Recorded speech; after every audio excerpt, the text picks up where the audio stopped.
What's happening? This is filmmaker, musician, and the host of the New York Hardcore Chronicles Live, Drew Stone, and I want to talk to you about an incredible project that's near and dear to my heart that's finally coming to fruition after many, many years. I'm talking about London 77, The Lost Archive, the photography of Gregory Rudolph Smith. This is an incredible, never-before-seen look at a musical era that changed the face of modern music. Buried and forgotten for more than 45 years, these incredible photos have thankfully been rediscovered.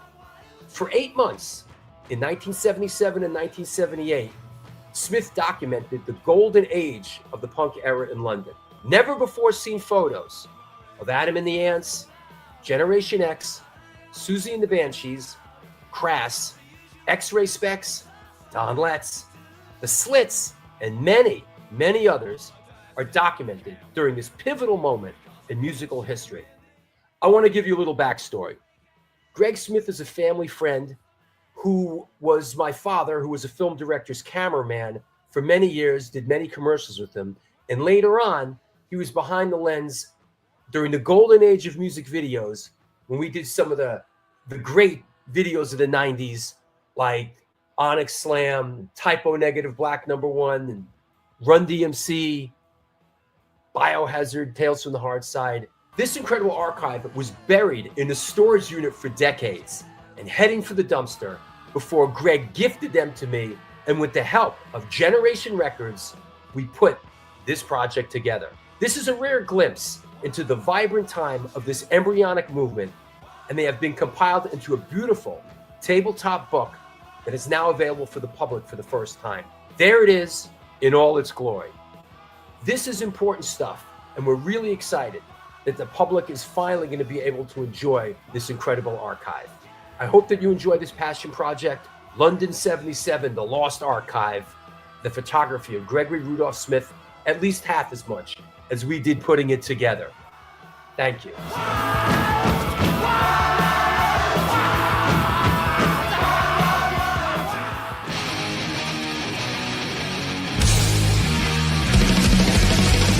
Conditioned by society. You're a victim of the digital age, a 21st century casualty. Open your eyes, you're losing control. Open your eyes, put down the phone.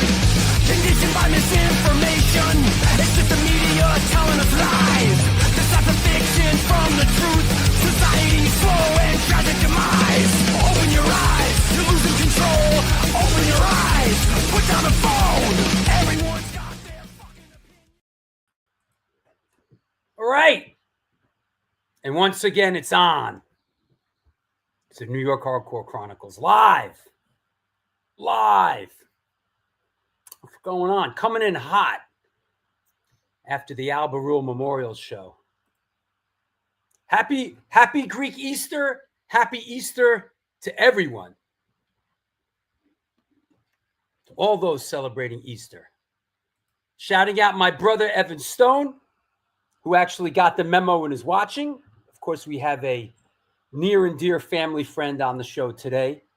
We're going to have a couple of special guests popping on. Always excited about that. How about that last special guest we had on the last show?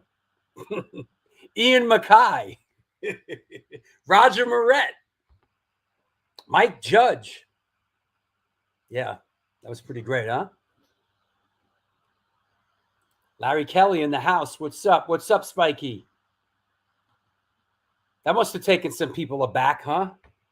Ian Mackay. Yeah, that was cool. So speaking of Easter and all that there is on Easter, let's welcome the Hardcore Shutterbug. Hey, happy Easter. The master of Easter. Easter master. Master. It's the Easter of puppets. So it wouldn't be Easter without one of your moms. Is this hold on. What the hell's going on? Hold on. It wouldn't be Easter without your mom's. Is there a name for this? Well, this is Usually I show you the antipasto with the peppers and the cucumbers and all that, but this is a straight up. This is the carnivorous antipasto right here. You have some prosciutto and you have some salami here, and you have everything is wrapped in a different kind of cheese. This is this is full on. You have a little pepperoni bread in there, and this is just one of a handful of things we eat before we even start eating. Well, I mean, one thing that I noticed, I don't know, is this new? But everything is labeled, including the place to put your toothpicks after. that's because my brother actually did this one, and my brother Okay.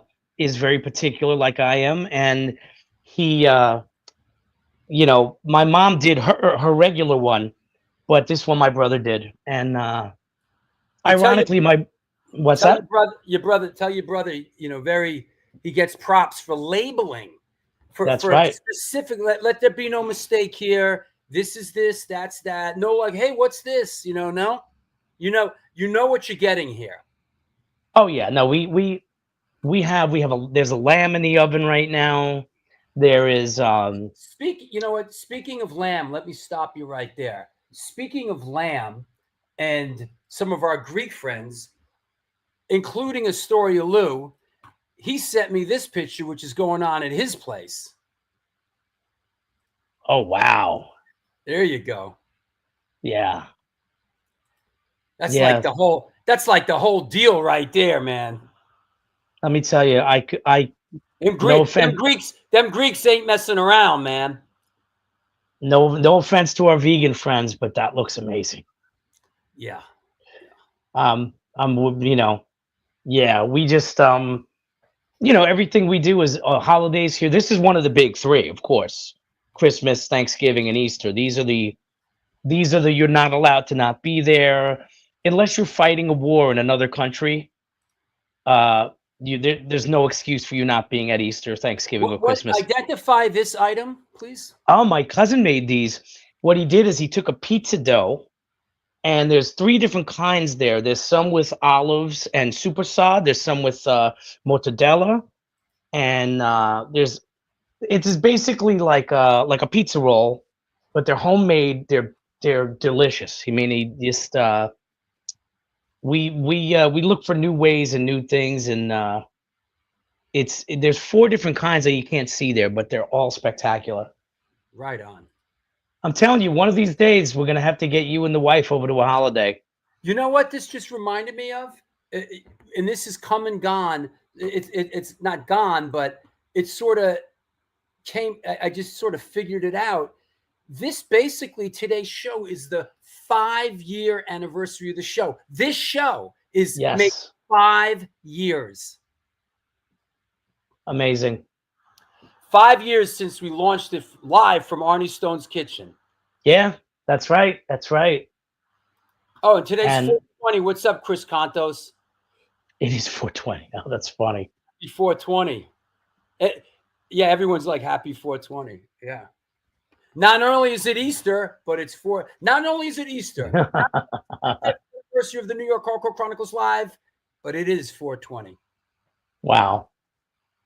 Yep. Yeah, it's something. I remember the birth of this show. I remember when you were talking about it, and then the world closed down, and here we are. Shouting out Rap Bones.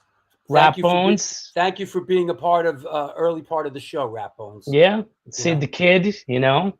A lot's happened in 5 years. That's right. That's right. I met my wife. I got married. We've done a million of these shows. We got Incendiary Device going. Like, yeah. Yep. You know what? And we have friends all around the world now that we didn't have before. Absolutely. Even the Women of the Pit was created through this. That's right. You're the father of all of it. Let's not get carried away. You're like the George Washington of like the Pied Piper running in. Didn't somebody called you the Johnny Carson of hardcore? Someone tried to insult me. This is funny. somebody tried to insult me, like it was an insult, like Johnny Carson of hardcore, and I'm like, that's like an incredible compliment. That's like not an insult. Like being called the Johnny Carson is an incredible accolade, much less an insult. You know, I have to find that flyer. Remember we had the flyer with Johnny talking to Sinatra for did for this? Right. Classic with Don Rickles. Yeah. Absolutely. So well, I'm really looking forward to this. You know, I love the photographer episodes, and his pictures are just tremendous. And it's a long time coming. Show. So and I'm looking forward to meeting him after the walk-in tour. It's gonna be a lot of fun. Yeah, and you know what? I'm gonna mention this right now because we're gonna mention it a bunch of times during the course of the show. But on Saturday, May 10th, for all the patrons out there that are part of the show, we're doing the Drew Stone's New York City Cinematic and Music Tour, where we take a walk through the city and kind of talk about all the film locations and places where I shot, the music videos, including with our guest today, and music stuff. And the tour is going to end at Generation Records, where we are doing the book event for the London 77 book, along with our guest today, Greg Smith. So pretty cool. Just a heads up. If anybody out there wants to come out on the tour, just reach out. You don't have to be a patron. You know, we'll figure it out. We'll make it work for you. But it's so much fun. Yeah, it's so much fun. And we have pizza and pizza. It's going to be great. It's going to be great. All right. So there you go. I'm going to throw myself back into the family chaos now. And good luck in your mission. I'll save you a leg of lamb. Leg of lamb. A leg of lamb. I'll see you later. Leg of lamb. Leg of lamb. This is the New York Hardcore Chronicles, and we are live. And we are sponsored by the Texas Silver Rush, DTFM Vinyl Distro, Generation Records, Mad Vintage, Women of the Pit, and 126 Hardcore Clothing. They're a streetwear brand for restless individuals who don't compromise. They're about being positive, spontaneous, and true to yourself. For years, they experimented with several printing methods and materials and collaborated with a large number of designers and illustrators, always giving room for fresh perspectives while retaining the hardcore attitude. Get in touch with them and ramp up your weak-ass clothing game at www.126clothing.com. That said, let's clear the deck. Let's make sure everybody's okay. Hey, Marla, what's happening? Shouting out Marla and all our friends in Portland, Oregon. So good to see you again. Glad you're not working and you can watch the show live today. That said, let us bring our guest on. Let's get it on. Here we go. Today's guest is an American photographer, cinematographer, and medical worker hailing from Baltimore, Maryland.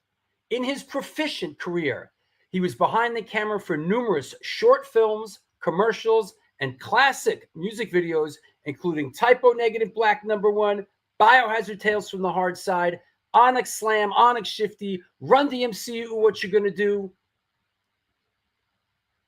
Insane Clown Posse, Chicken Hunting, and many, many others. Here today to talk about the much heralded release of London 77, The Lost Archive, please welcome one of the all-time greats, one of the good guys, Gregory Rudolph Smith. Hey, man. Drew, how are you? I'm good. How are you? Good. Good. It looks nice down there. You're in Baltimore, right?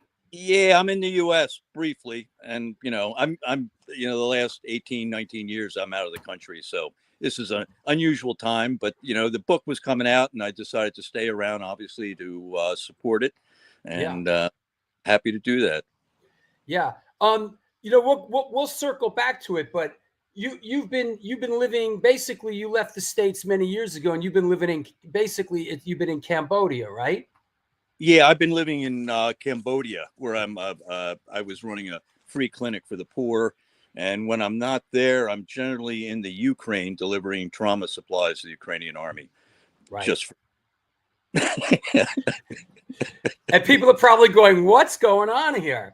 You know, Yeah. but it's a pretty incredible story, and we'll get into a little bit. We'll get into it a little bit, but let's start the journey.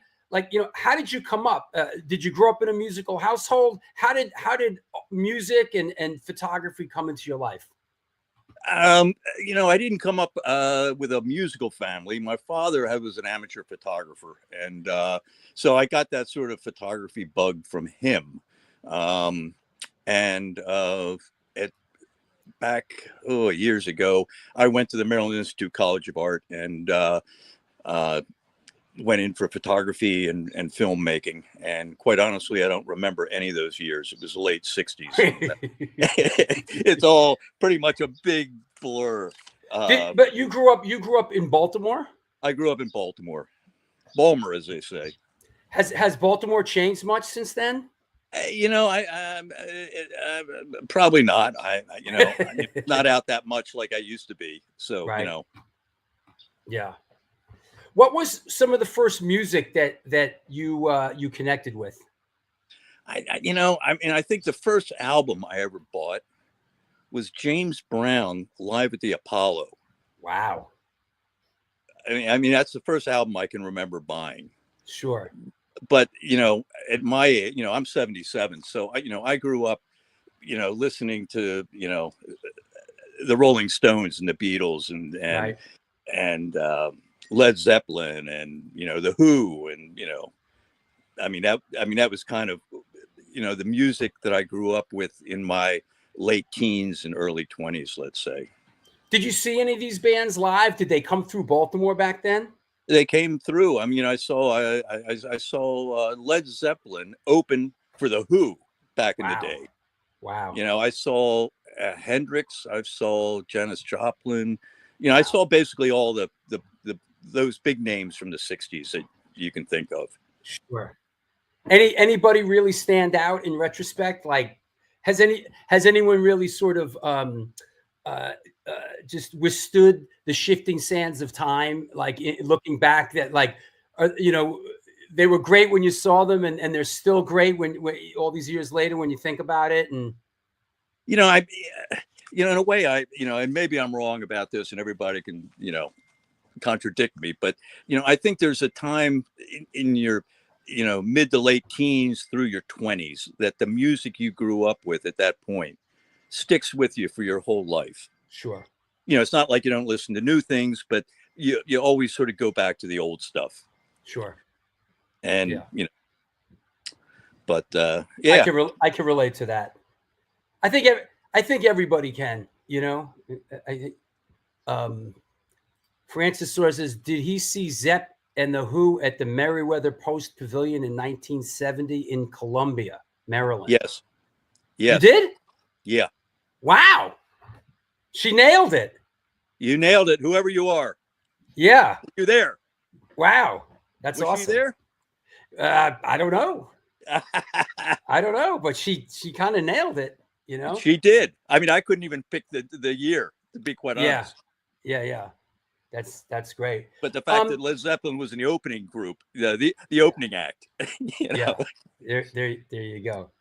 Oh, no, she said my mom was. No, my mom was. Excellent. That's great. Fantastic. How did you pick up a camera, and like what was your motivation, and do you remember like what your first camera was? It was probably like a Brownie box camera I got for Christmas when I was like, you know, 7 Right. or something. You Sure. know, as I said, my father was an amateur photographer. He had a dark room in the basement. Wow. And so I'm sure I picked it up there. And as I said, I went to art school in Maryland Institute College of Art, and majored in photography and filmmaking. And that was back in, let me see, that would have been in the 60s. And I think I was out of there around 71. Now, one of the things, and I know we're jumping around here, but Mhm. and we're making our way to the London 77 photos, but some other negatives that you were kind enough to send me were these incredible shots of and I tracked down what the dates were of these. I was able to figure out. So this is dated January 19th, 1969. And this is what was known as, this was the counter inauguration, which I guess is when Nixon got in the second time. There was a counter inauguration, and these are your photos. And there's a bunch of these. I guess as a young person, you were going to these sort of anti-war. Fill us in on what was kind of going on with these photos. Are incredible. Yeah, I mean, it was basically, it was Nixon. It was the war in Vietnam, and these demonstrations were going on in Washington and in Baltimore, actually. And I had a camera, and I started taking pictures. That was the whole thing. It was just something interesting, and poignant going on at that particular time. Yeah. And, and I guess this was the second time Nixon got in, but, people carry on today about our current president. I mean, for whatever and this isn't a political show, but what's interesting is, a lot of people lived through Nixon. Nixon was no walk in the park either, Right. Nixon was a very controversial. I mean, the friggin' guy bombed another country on the DL. Some of these photos are incredible, man. These are incredible shots, and I guess what's interesting is you have sort of the anti-war movement coming right up against basically like I don't want to say pro-war movement, but sort of the anti-communist movement, correct? Yeah, no, I mean, it was the two sides just crashing, during these particular demonstrations in DC at the time. Yeah.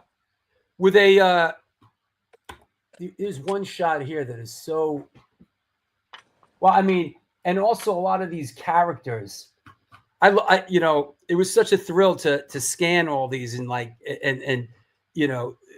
all these characters from the 60s, Yeah. I mean, it's just one of those things of that time, Yeah. Characters, man. Yeah. And here's one this one's really interesting. This is a testament to sort of what the anti-war people kind of came up against, like guys like this, peace creeps go home. We want dead Reds, kill the Viet Cong. There's a caricature of what looks like Henry Kissinger with a Jewish star under him. This is like, yeah. It was crazy times. I mean, you almost feel like it's somewhat coming back, Yeah. Something. Yeah. But, at that particular time, and this was what, 69, you said? Yeah.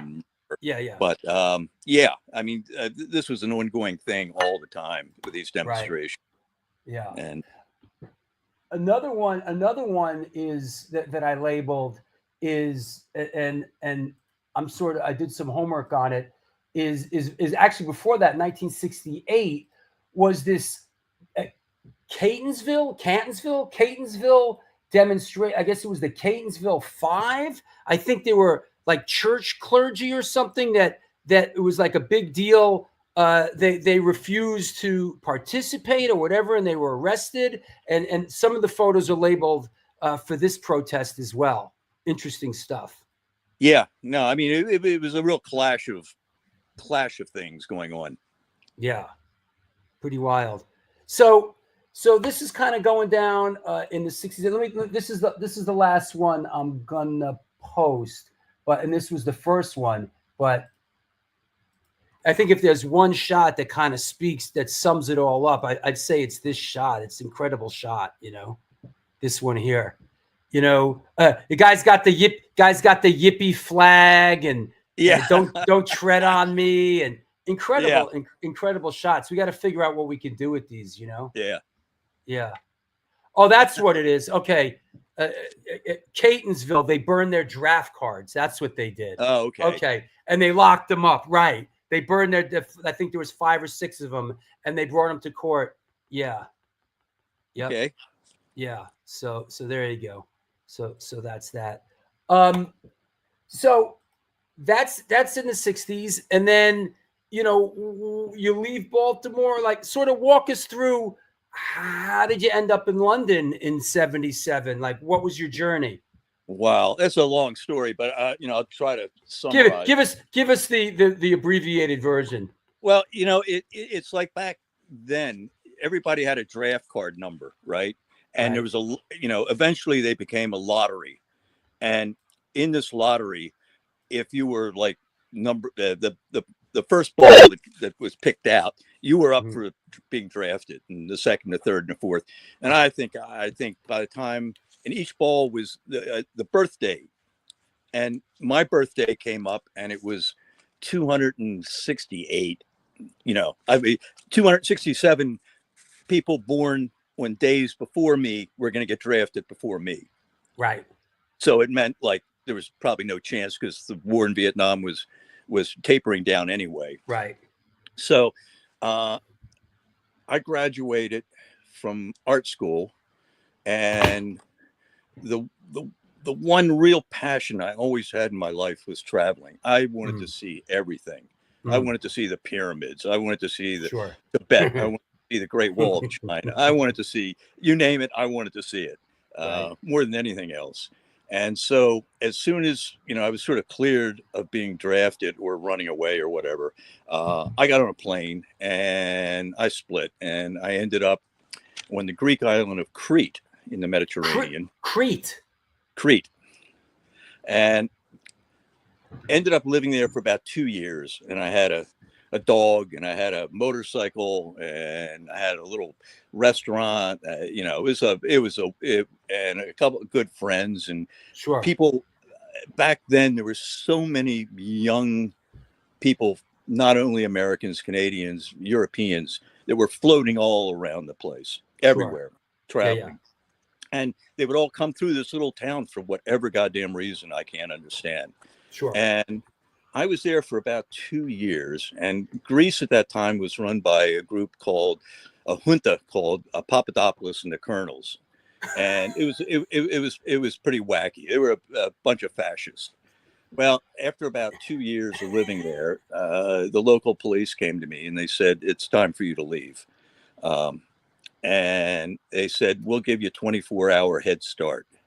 Oh, all right. I thought that was pretty decent, you know. I mean, 24 hours, man. You know, didn't make my day because I have a dog, and I had to leave everything. The dog, this beautiful house on a cliff overlooking the Mediterranean, and my motorcycle, and off I go running. Yeah. So, as if I didn't learn from that, I ended up crossing over to Gibraltar, and then I ended up living in Marrakesh. So out of the frying pan and basically into the fire. And Marrakesh is in Morocco, in North Africa.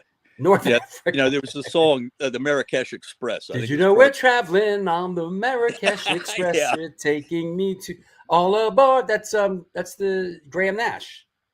Crosby, Stills and Nash. Yeah. But it was on that hippie trail back in the day. Sure. And Kathmandu, Marrakesh.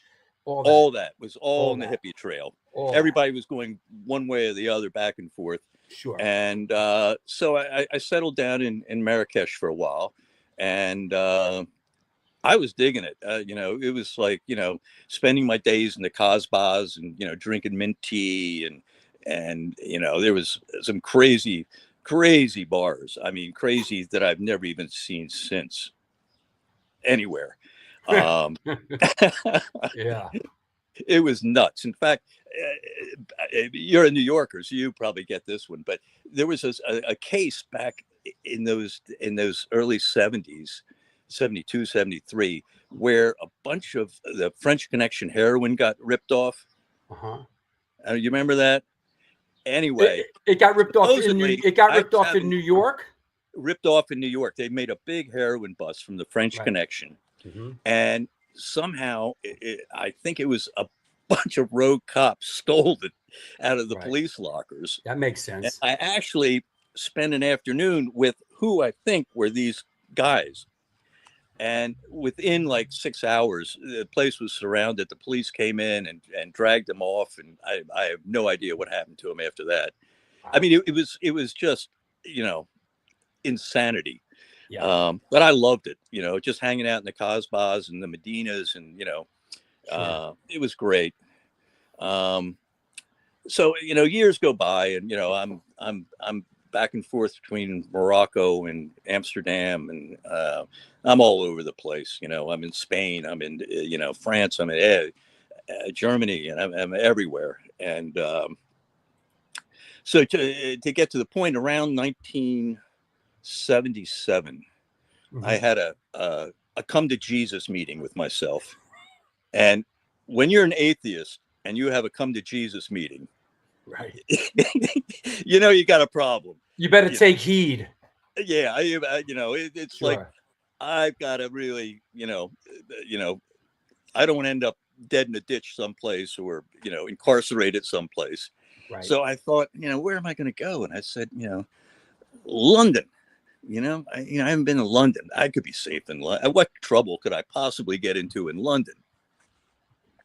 Now, what you have to understand is back in those days, there's no internet. There's no iPhones or laptops or any of this stuff exists. There's newspapers. Right. And I didn't have a radio, so I couldn't listen to world news. I had no idea what was going on in the world. I didn't, if I was in a cafe or someplace and I saw somebody left an old Time magazine, and I'd go, oh, Gerald Ford's the president of the United States. And this is when you were in London or before you went to London? This is before I'm in London. When you were in Greece and Morocco? Greece, Morocco, and then after. I mean, I can only imagine Morocco in the early 70s. It was probably, it was nuts. I mean, it was a great time. It was a great time. Just wild. So anyway, I mean, I was completely out of what was going on in the world, unless I saw once in a while a Time magazine, somebody left in a bar or a cafe, and I went like, oh, look who the president is, and so I had to make this decision, and I moved to London in sometime. Swinging London. Swinging London. And I get there in late 77, I'm thinking, sometime in 1977. And I get a little basement flat in a place, area called Fulham. And I don't know anything, and I get up the first morning, afternoon. I get up the first afternoon and I take a walk, and I got a street map because, there's no, I'm not looking at my iPhone with a Google map. I got a paper map, and I'm looking, and I say, oh, this King's Road is right down the way. I mean, I've heard of King's Road back in the swinging 60s. Sure. It's where Twiggy. Twiggy. It's where all the hip people sort of. Yeah. Yeah. Right. So I thought, let me check that out. And I walk a couple blocks, and I get to an area called the World's End, which is the start of King's Road. Okay. And I'm walking down. The first thing I see at World's End is a shop, and in big letters it says SEX, sex. And I start walking by it, just thinking, having been in Amsterdam so many times, that it's just a sex shop of some sort. And I'm walking by it, and I'm glance off to my side, and I stopped in my tracks, and I look in, and I see this sort of half mannequin with a T-shirt on, and it says "God Save the Queen," and there's a picture of the Queen with a mask across her eyes. Yeah. That's freaking weird. And then there was another one, half mannequin with another T-shirt that said the Sex Pistols, and And I went, again, it's hard to believe how out of touch, I was like coming from the dark side of the moon. Sure. I mean, I got no idea. Which, as we've all learned, is not a bad place to come from sometimes. Because when you're approaching something with total naivety, and you're a bit of a rube, a lot of times it opens up a lot of possibilities, as opposed to having some preconceived notion of all this stuff to begin with. Yeah, no, I'm a babe in the woods at this point. I have no idea what's going on. So I go in this shop 6, and the first thing I see is the sales woman in the shop. And it turns out, I find out later, her name was Jordan. Right. And Jordan's got, the mohawk thing going, and this heavy makeup on, and I'm looking at her, and I'm looking at the clothes, and it's like these t-shirts, and they're all held together with safety pins, and they got these crazy pants that have straps all over them, and these creeper shoes with crepe soles. And I'm looking around, I go, wow, what a crazy ass place. And so I look around for a while, and then I stumble out of there, and I start walking down. I have a picture of Jordan. Now, this is not one of your pictures. I'm just putting this up for a reference, just so people and we have a lot. We're going to show pictures of Jordan when we get to your stuff, but this is basically the vision of like Jordan, what Greg's talking about here. Basically, this is the hairstyle. This is basically 77. Looks like she's wearing a Vivienne Westwood sex shirt here. This is the Jordan that you sort of came across. Right. Exactly. Yeah. So go on. So what I didn't know at the time, but the shop was owned by a woman named Vivienne Westwood. Right. Who at the time, I didn't know who Vivienne Westwood was, but she was a designer. And her mate or husband, whatever, was Malcolm McLaren, who was the manager to the Sex Pistols, which I didn't know at the time either. So I leave the store, and I go, man, maybe it's just some sort of one-off kinky kind of goofy store, and I'm walking down the King's Road, and then I see all these young people. When I say young, I mean, 10, 12, 15, 17. Kids. I mean, and I'm like 28 or 29 maybe at the time. For me, they're kids. Sure. And they had made their own clothes that looked just like that came out of the shop. And the stuff in the shop wasn't cheap, Right. Sure. I mean, I looked at the prices, and I went, whoa. I mean, I'm going to pay for somebody ripping up a T-shirt, and, silk screening something on it? No way. Right. And they had taken in with magic markers or spray paint, and scissors and pins, and they made real DIY, early DIY. Make it yourself. Make it yourself. And some of them had mohawks, or they were growing mohawks out, and and they were young. I mean, and they were just hanging, smoking cigarettes, and doing whatever. And so I'm walking down the street, and the other thing I noticed, that on every goddamn thing that you saw, there were posters for shows with the names of groups that meant absolutely nothing to me. Not a thing. I mean, just names to me. But it's hitting me that there's something going on here, and I have no idea what it is. Right. But something's happening, Maybe it's being like if you were in Haight-Ashbury in 65 or something. That's right. Yes, of course. I mean, that's what my reference Or was. if you were in the Lower East Side of New York City in 1980, it's a youth-driven movement. It's the early New York hardcore scene. It's the early San Francisco psychedelic scene. It's the early London, punk rock scene. Mm-hmm. Yes. So I have no idea what's going on. So I stop at a newsstand, and I pick up like the Daily Mail or the Sun, which are the rags, The rag. What a rag, right? The newspapers. Yeah.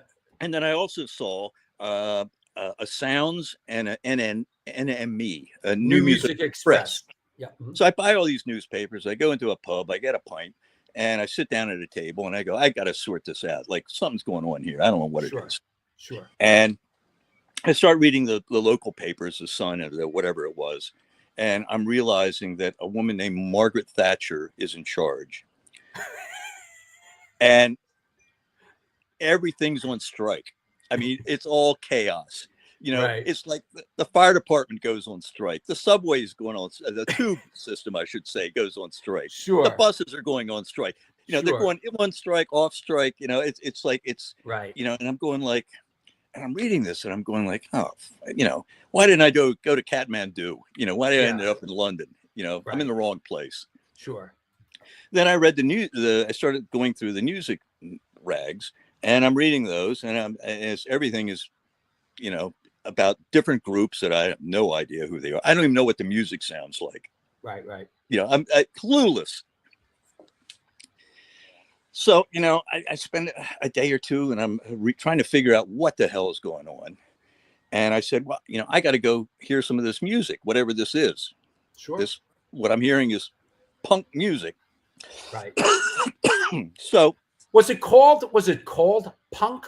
yeah, it was called punk. The biggest part of the music scene there was punk, but there were other sub things which I'll talk about in a second. So Sure. I noticed near my flat there was a pub, and they had a sign outside saying, you know, whatever, Tuesday night we have boom boom boom boom these bands playing. Right. And I thought, okay, what the hell? I'll just go out for a beer and see what's going on. Yep. So I show up at the pub early before the first band goes on, and I see these 4 distinct groups of people outside. They're not intermingling at all. And the first group are these guys with these, what would I call it? Like early Elvis Presley or Gene Vincent hairdos, you know, sprayed up, you know, like Teddy boys. Teddy boys is what they were called. I didn't know it, you know, that night, but they were called Teddy boys. They had these long coats on and these string ties and tight pants and these crepe shoes. So that was one little group, and they were just by themselves.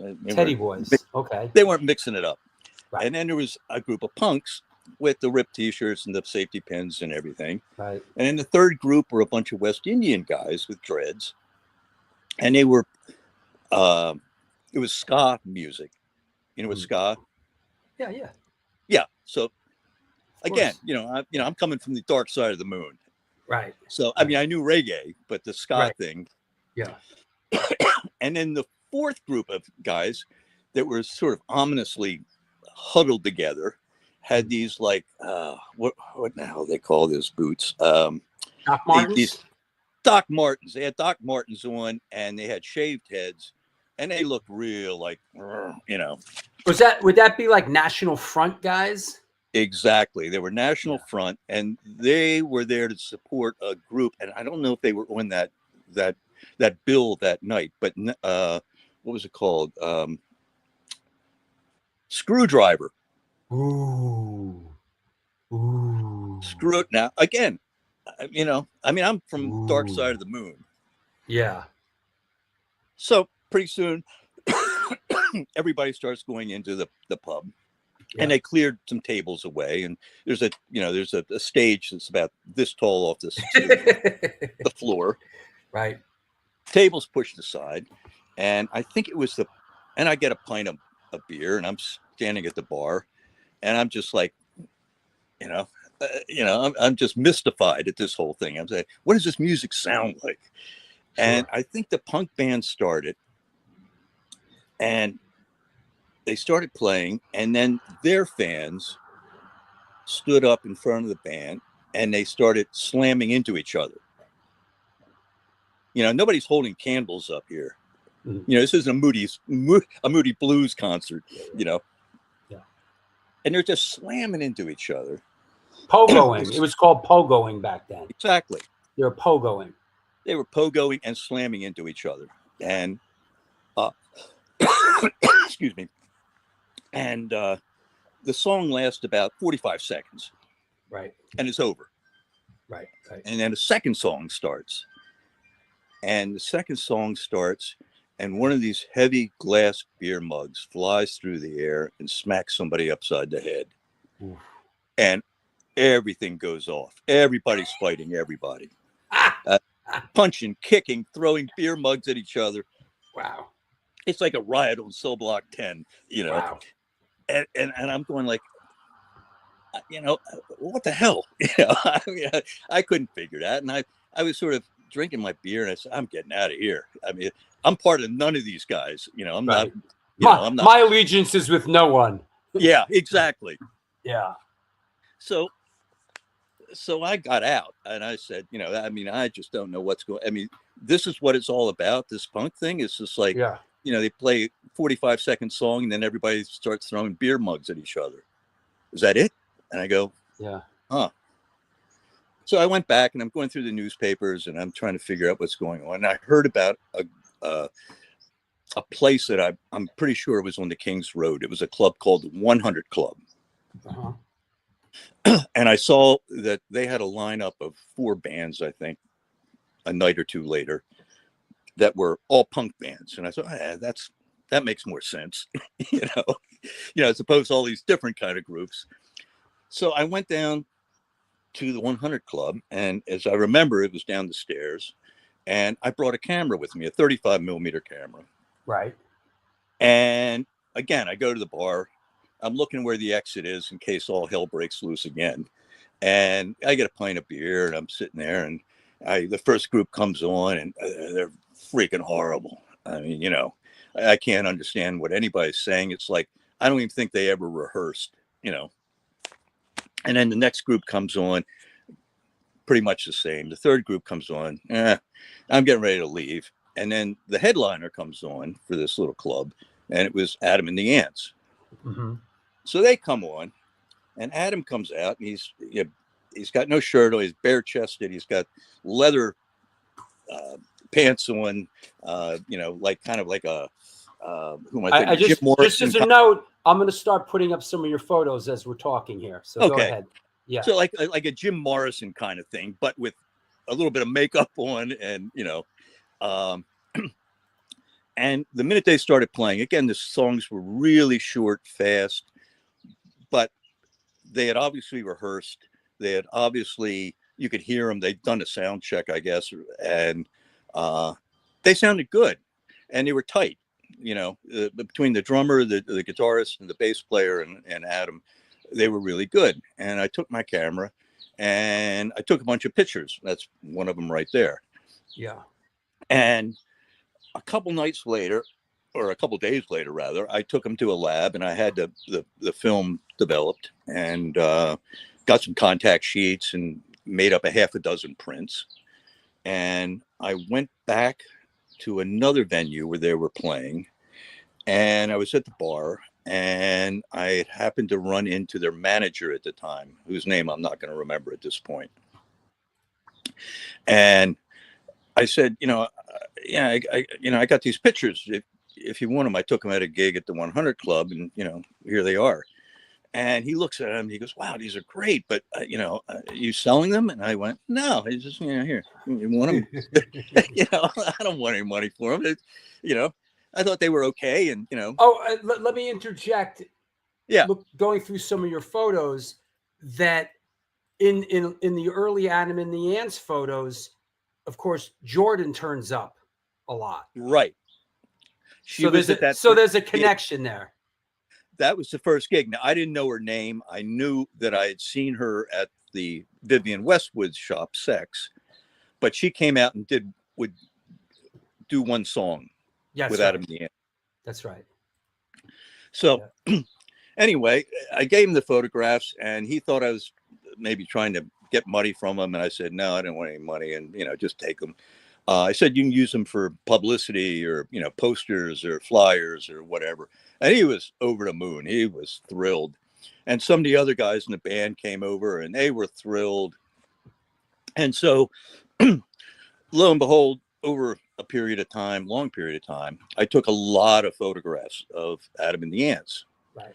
And you also did some formal shots with them, correct? And yeah, I mean, we did publicity, I guess what you'd call publicity shots, as opposed to performance live shots. Like this one here, which is Adam and the Ant fans fall out when they see this photo. This is an incredible, because I guess a lot of early photos of this band does not exist. And this is an early photo of Adam and the Ants.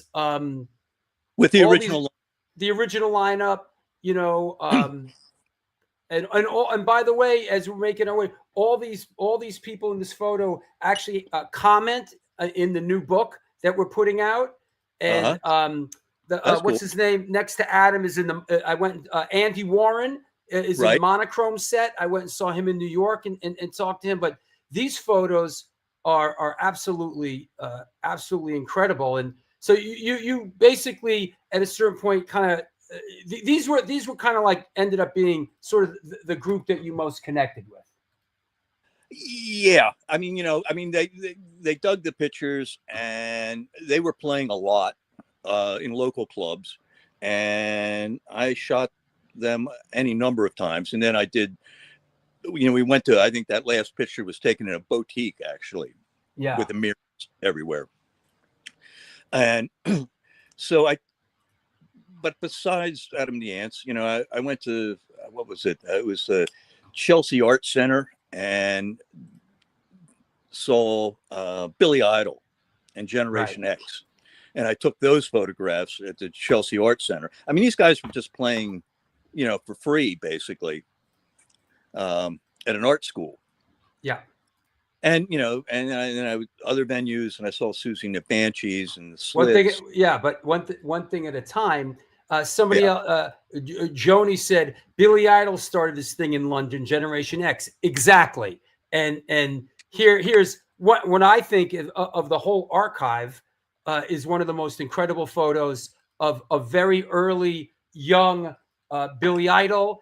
And he's even rocking the Eddie Cochran shirt. Yeah, I know. You know? Yeah. That's so awesome. I thought that was cool. I love the t-shirt he had on. Yeah. Yeah. So early Generation X stuff. And let me see, I have a couple other ones that are just really incredible. Here we go. Check these out. I mean, this is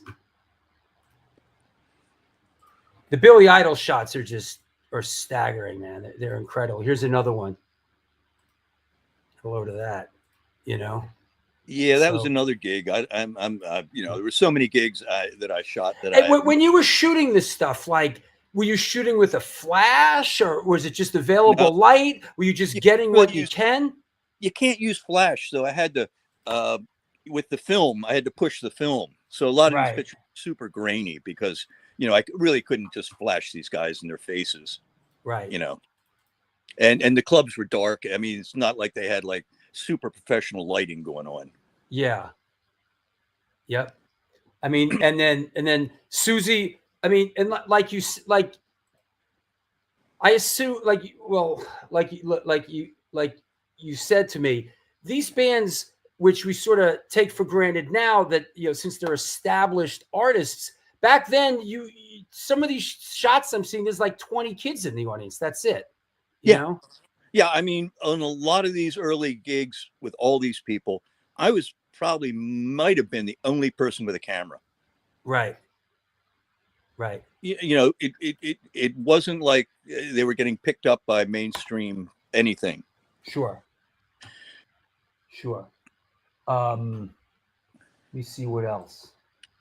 Well, just to give people an idea, when I got all the material, you know, there was a lot of stuff, like there was a couple of like contact sheets that you know, incredible, that I mean, the Billy Idol negatives have, like, you know, usually there's a couple good ones. The Billy Idol set had like 50 great shots. It was incredible.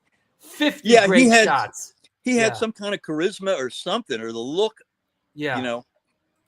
Was there anybody that you saw early on, like you didn't know who they were, but they just sort of had the it factor? Yeah, I mean, you know, X-Ray Specs I thought were interesting. You know, Susie and the Banshees, the Slits were kind of interesting. You know. Yeah.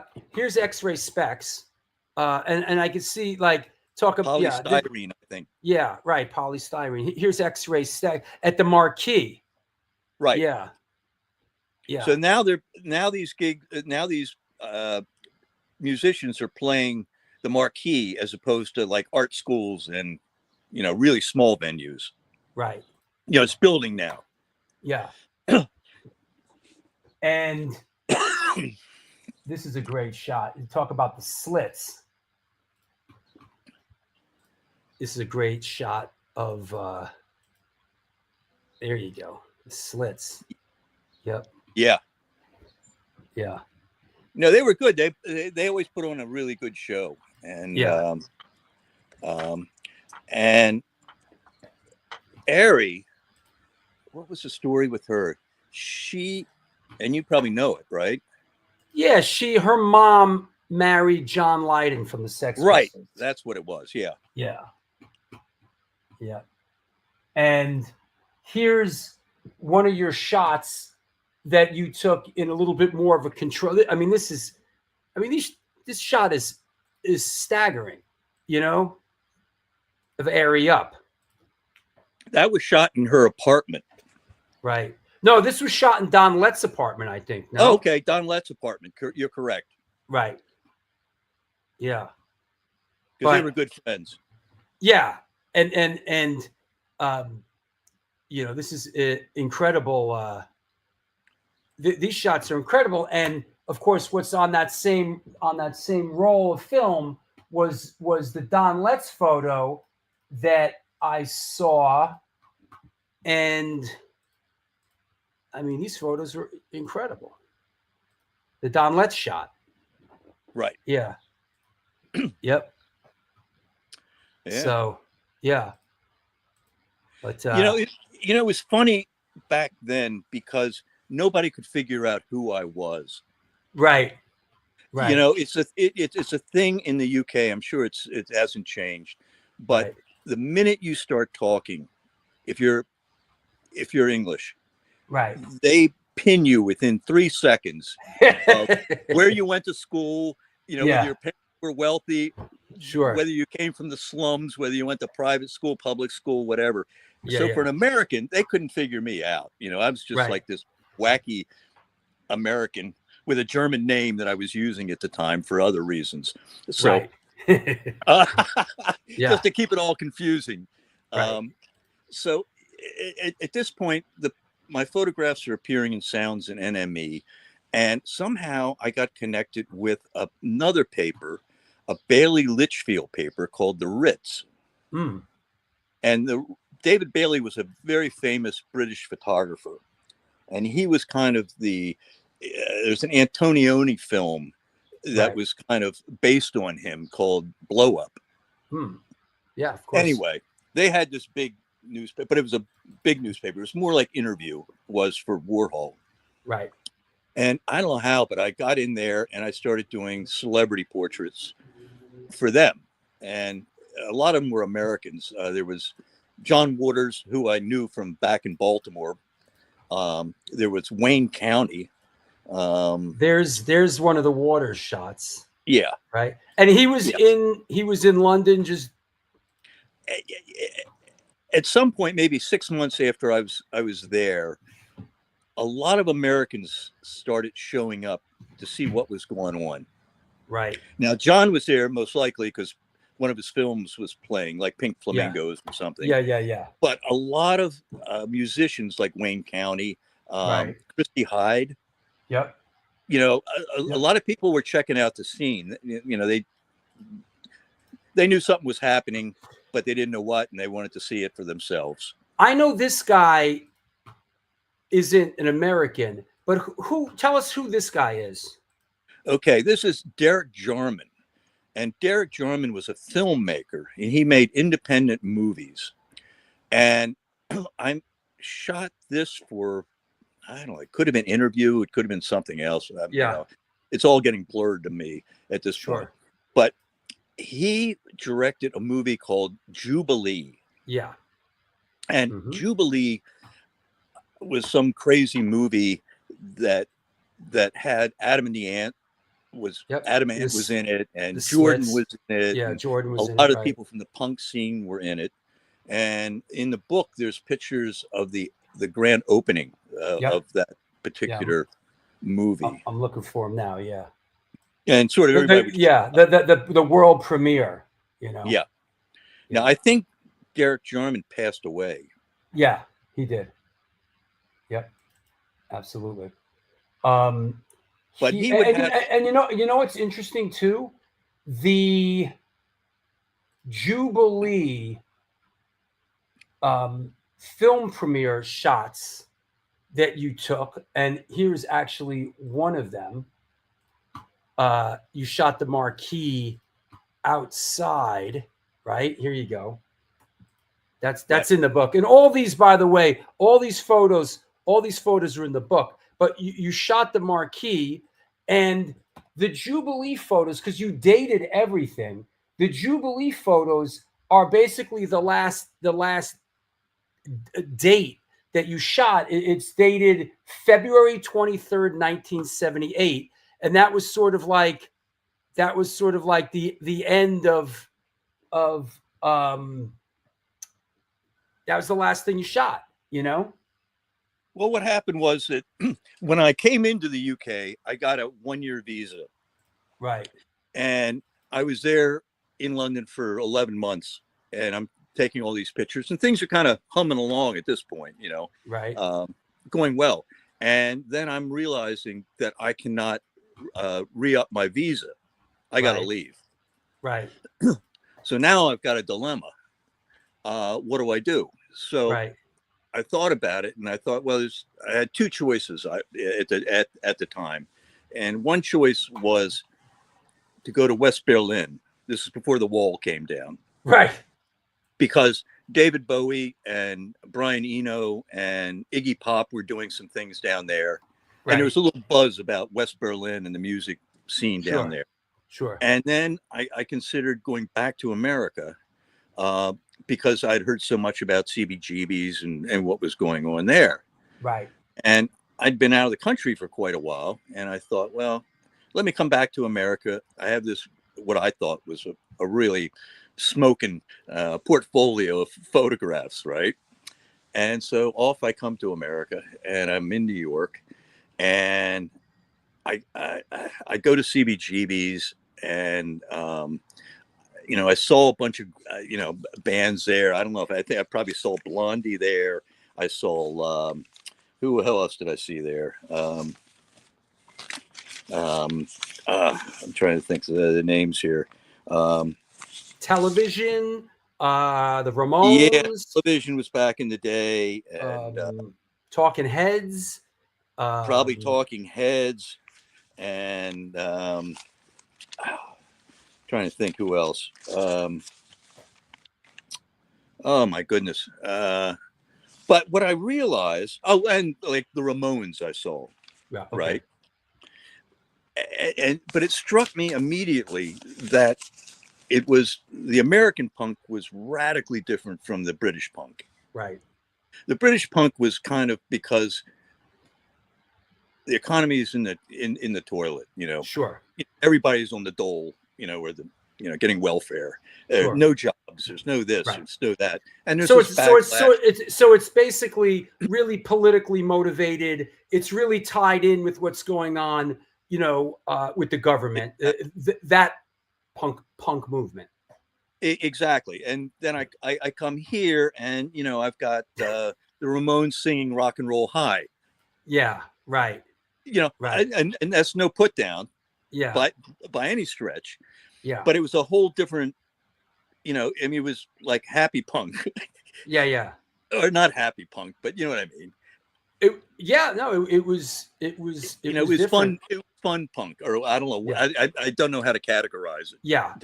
Well, I guess it's safe to say it didn't have that sort of political urgency that the stuff in London had. It was a little more, we're hanging out, we're getting high, and we're singing about surfing birds, right? Yeah. And, you know, it's like not everybody's on welfare, and yeah. you might have your, like the Ramones, you might have your jeans ripped up, but they're not ripped up because you can't afford a new pair of jeans. Right. Right. It's a look. You know, it's a look, yeah. You know? And so, you know, I went to CBGBs, I saw a bunch of groups, and at the same time I was running around, I went to Rolling Stone. I don't know. I went here, I went there. And I'm trying to flog this portfolio of punk stuff, and nobody seems really interested in it. Nobody was impressed. Nobody was impressed. Right. So, I mean, after a month or two of trying to flog these pictures off to someplace, Right. and again, I'm kind of like, man, that was almost a year of sitting in clubs. I'm Right. kind of burnt out on clubs, and I need money. I got to get some money together because I was planning on heading to Kathmandu. I was planning on getting out of the country, Sure. and I ended up with a loft on 11th Street and another on 20th Street, and I tried to make it as a still photographer, and I'm doing like headshots of actors and actresses, and I'm doing book cover jackets, and I'm ready to shoot myself in the head, and Sure. and I'm just barely getting by in New York for like almost 2 years, and a friend of mine who was a DP, a cinematographer in the film business, I was speaking to him, and he said, why don't you get in the film business? And I go, well, I don't know, why not? Yeah. So he introduces me to a guy named Arie Stone, who you might know. Yep. And I go in, I get an interview with Arie, and because of my friend, he hires me as a production assistant, a PA. Right. Now I'm like 32, I don't know. I'm, early 30s, I'm thinking at this point. And we go out to New Jersey to shoot a Christmas commercial in the summer because they got to do them ahead of time. Right. And, and it's like, hey, kid, get me a coffee, Sure. Hey, help us unload this truck, and I'm going like, oh man, I mean, how low? I mean, this is just not, I want to get to Kathmandu. I want to get the hell out of here. But And you're starting as a at the bottom of the ladder as a production assistant. I'm below the bottom. Yeah. And so, at some point in time, Arie, who is the director, is lining up a shot in the living room. Yeah. And he's got this big finder, and he's looking through the. And let me just say, for those that don't know, who may be watching the show for the first time, Greg's talking about my father, Arie Stone. Mm-hmm. That's who he's talking about. Right. Yeah. Right. So So go on. Arnie's lining up. He's got this finder, and he's lining up this shot, and for this commercial. And I'm looking at your father, Arie, and I'm looking at what he's looking at. And I said, "What the hell? I'm just going to do this." I said, "Excuse me, if you move that chair over there and that painting over there, and remember the curtains, and then move it."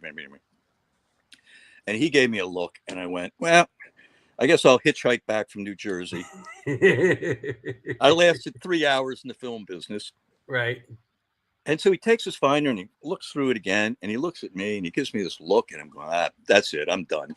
That's the shortest career in the commercials industry.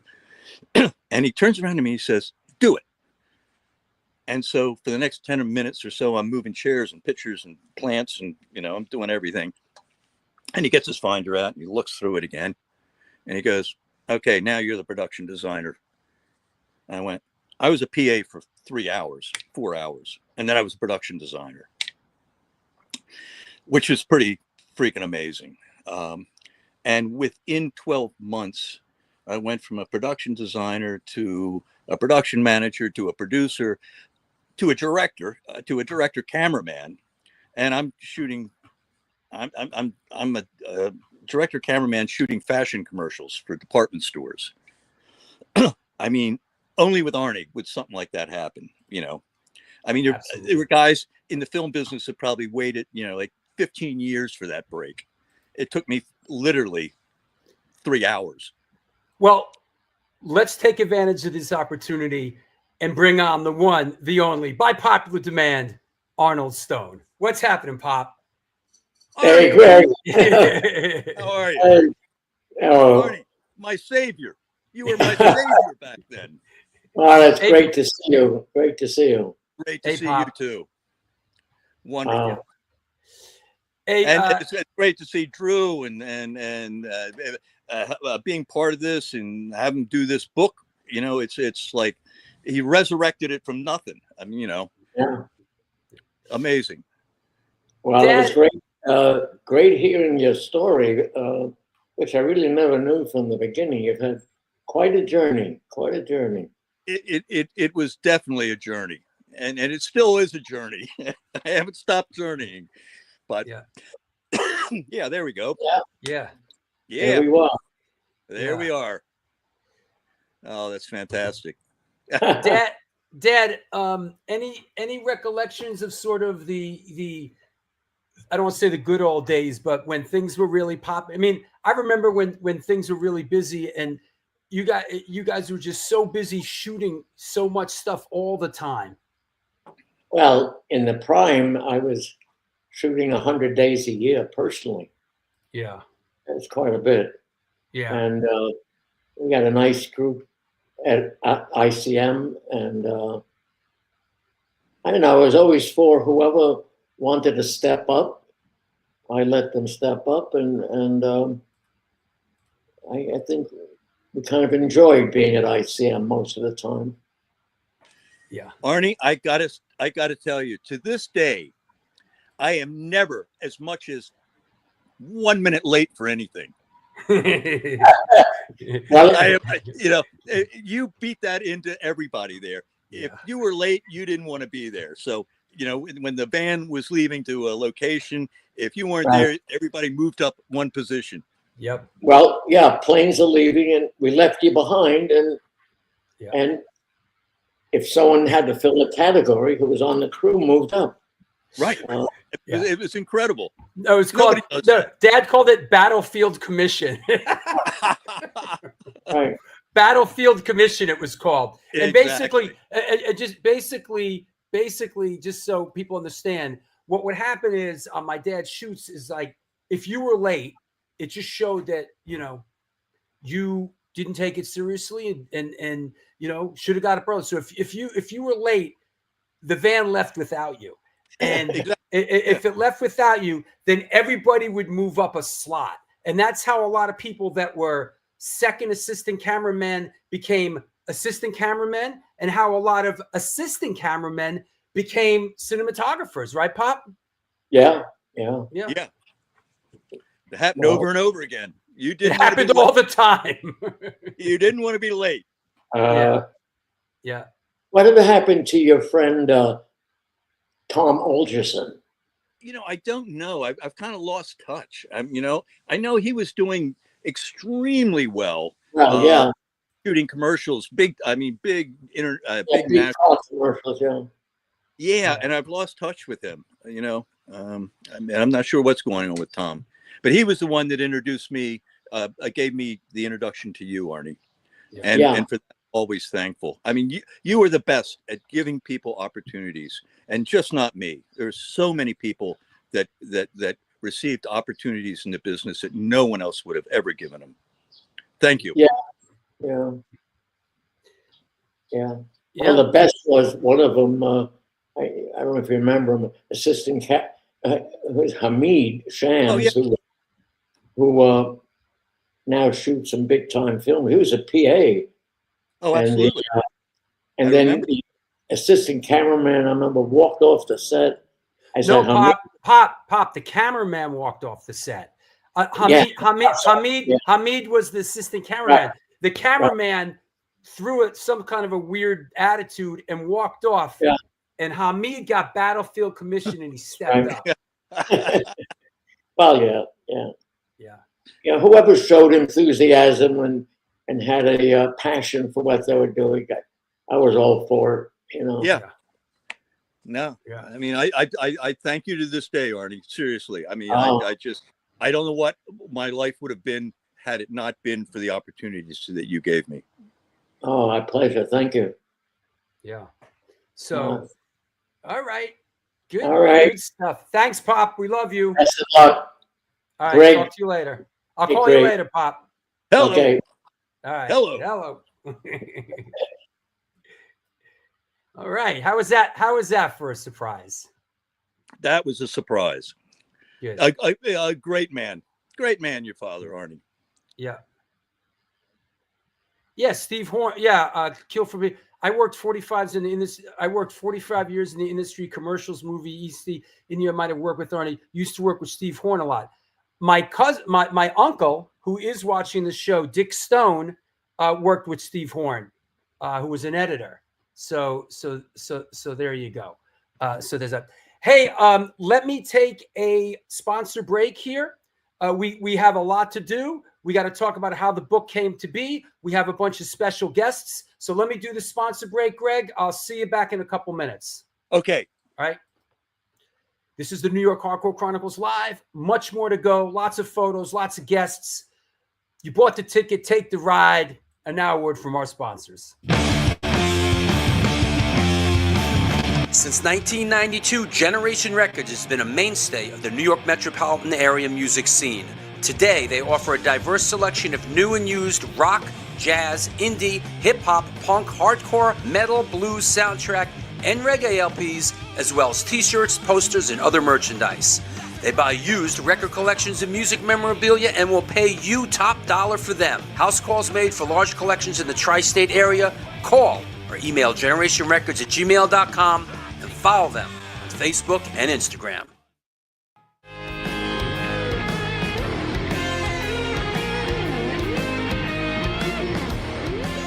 Will that be cash or in debt?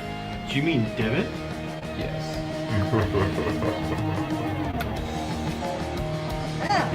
Sorry. Another eternally satisfied customer.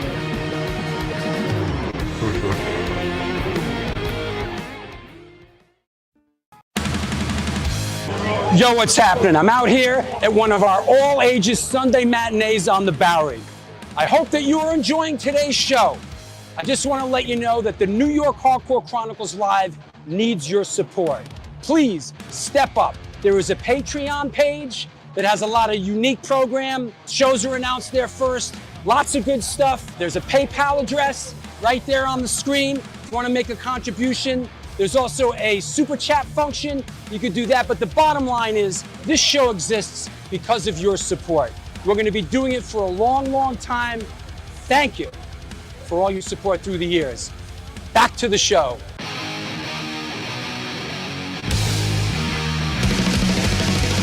Conditioned by indoctrination, conditioned by society.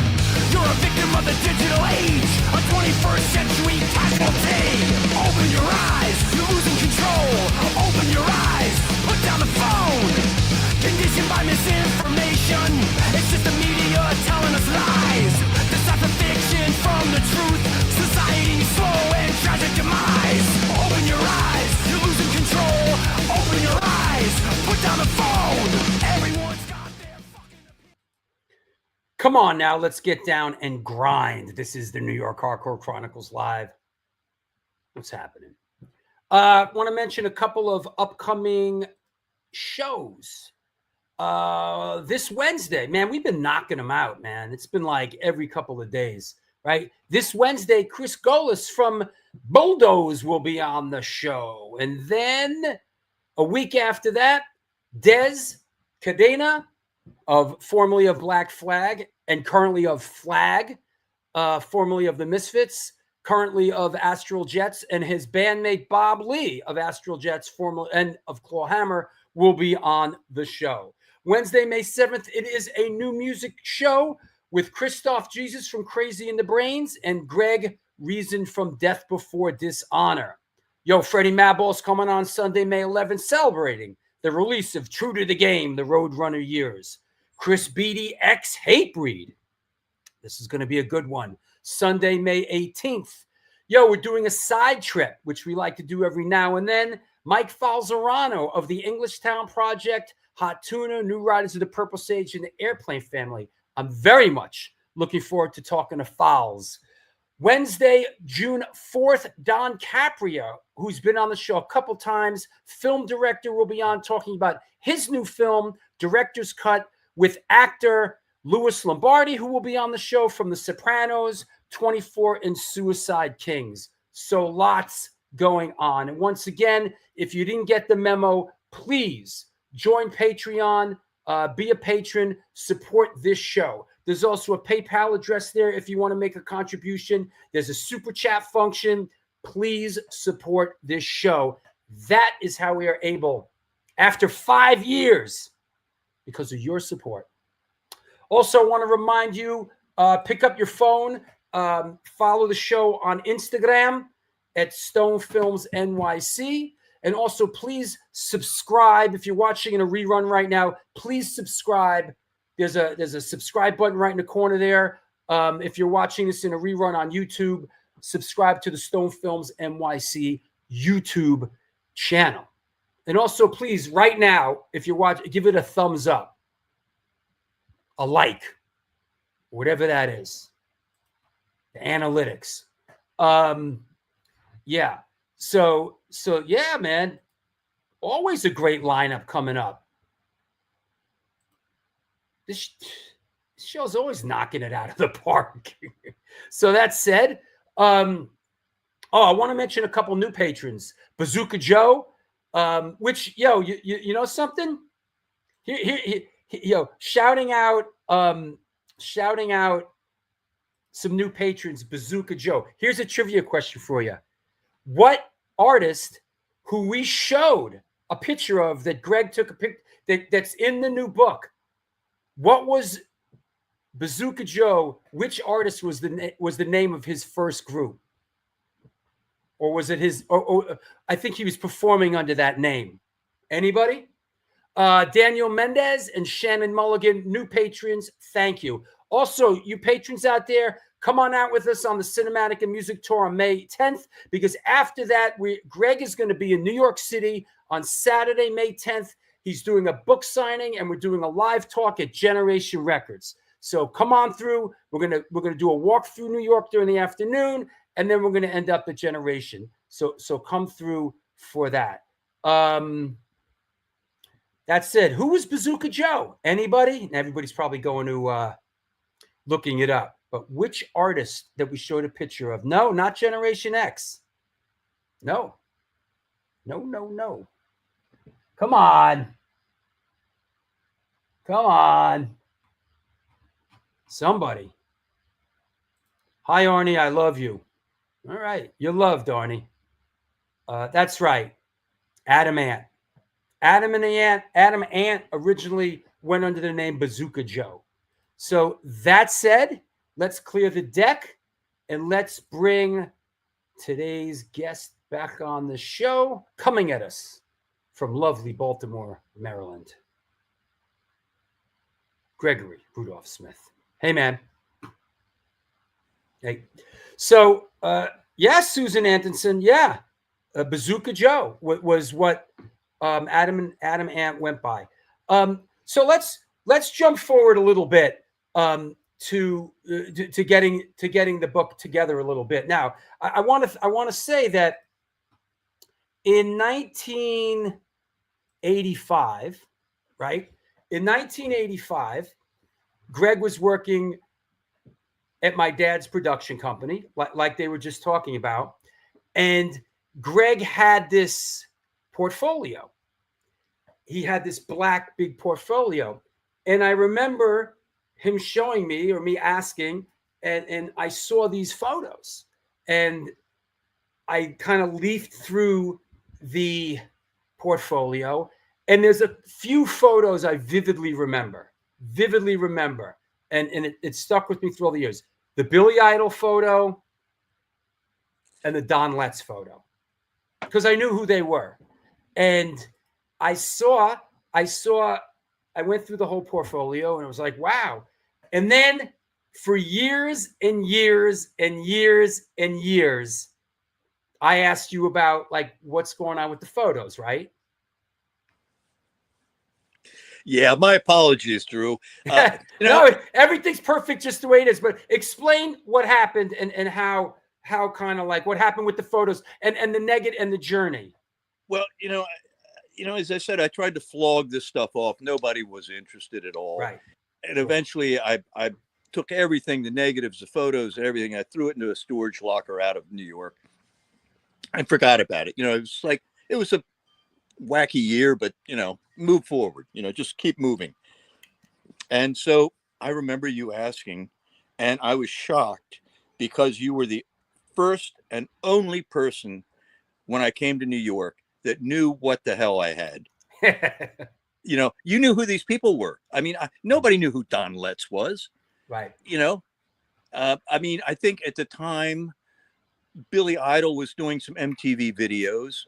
Yeah. Adam Ant Yeah. was doing some MTV videos, but he was dressed as a cowboy or an Indian or whatever. Yeah. Crazy stuff. Stand and deliver. Yeah. Yeah. Goody Two But, Shoes and all you know, that. Yeah. Mhm. You kind of got it, and you knew who the Slits were, and you know who this was and who that was, and you know, and I was blown away. But at the time, I was also kind of like, okay, you know, that it was something I did. It was I've done a bunch of stuff in the past, and you know, you bury that and you just move forward and you try to find some new adventures to have. So I, you know, in a way, I apologize, but at the same time, it worked out perfectly. It sure did. It worked out the way it worked out. Yeah. And I remember that somewhere in the 90s now, it could have been almost 8 years from the time we both talked about this. And you came to me and you said, have you ever shot a music video? And I said, no. She said, you had gone into Def Jam and somehow hustled a video out of them. How you did it, I don't know. But you did. Yeah. You know? And so I said, sure, I'll shoot this music video.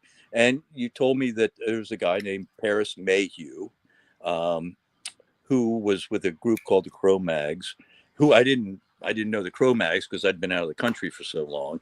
Mm-hmm. And we got together and we shot for what was it, two days or 3 days? We're talking about the original the original Slam first video. Dan, dan, dan. Let the boys be boys. Yeah. Slam was the first. I mean, just the timeline is a little bit different. I knew Paris from when I was singing in Antidote, and he was in the Cro-Mags, and we were friends. Right. And we did something previously, and then Paris had a band that approached him about doing a video called Biohazard, and we did Biohazard Punishment, and Punishment was managed by Rush Management, which was Russell Simmons, which was run out of Def Jam, and then somebody over there had the wits to say, let's get the Rock and Roll White Boys to do the Onyx Slam video. And and then we got the gig for the Onyx Slam video. And I guess that's when I approached you. Right. And so, and I remember I'd never shot a music video before. You know, I'd been shooting, you know, some television. I'd shot a movie, independent movie, and the commercials and everything, but I'd never shot a music video. And so off we go to shoot this video. And it was as insane as I thought it was. And thankfully, I ran a deal with you. For the first 10 hours, my rate was something, and then 2 hours of double time, and then it went into triple time. I made a fortune on that video. Really? Yeah. I made a fortune on that video. I made a lot of money. Wow. So anyway, you know, and we finished that video, and I thought, that was one and done. I said, I can't. I mean, I don't know if you remember. They were in their trailer. One of them bit the other one. They had to go to the hospital. They'd show up late on the set. You know, it was amazing. Well, here's a shot from Slam. One of the few production shots from indoors when we shot. Oh, you know what? That's true. You shot the nuclear assault video first with us. Could be. Yeah, no, I have a picture of that. Hold on. I have a picture of that. Go on. And so, you know, we shot that video and I didn't know what to think, you know. I mean, I you know, it was chaos, you know. I mean, it was like this huge warehouse space. We had multiple generator trucks. We were running hundreds of yards of cable. You know, we had the group, the 4 guys, and one of them's biting the other and taking him to the hospital. You know, I mean, it's like madness. I found it. Get a load of this. We actually did one a couple years before that, that Paris directed. This is Nuclear Assault Trail of Tears. We shot it across the street from Gabe's. Remember the elevator? There's Howie Abrams on the bottom, me, Paris in the middle, Danny Loker, and there's you between me and Paris. Wow. Look at that. Wow. I totally forgot that. Yeah. But anyway, listen, History's okay the way you remember it. Yeah. So I back Slam to was the first one we did together. but But anyway, let me but just something about Slam. I remember that when we first started shooting Slam, it was action, and they started performing, and guys were pulling out. They had they were waving guns around in the camera lens. And after the first take, we said cut, and you got off the camera, pulled me aside, and said, they're waving guns in my at the camera, and I'm behind the camera. And then after that, I had to say, listen, you guys, the guns are not going to make it onto MTV anyway, so we're wasting our time here. Yeah. Do you remember that? I remember the story, the video with the guns. We were shooting a music video in a club in the basement of a very nice club on Broadway and Houston Street. That was the Super Cat video. Super Cat. And I remember that there was a table, and I don't know if it was Fat Joe was there. No, it was Biggie Smalls. Biggie Smalls with the first video appearance he ever did, and also Puff Daddy, P. Diddy was a part of it also. At the time, Sean Combs at the time, right. And I remember they all had guns out on the table. Yeah. And I was going like, and they were like spinning them around, like anybody could get shot.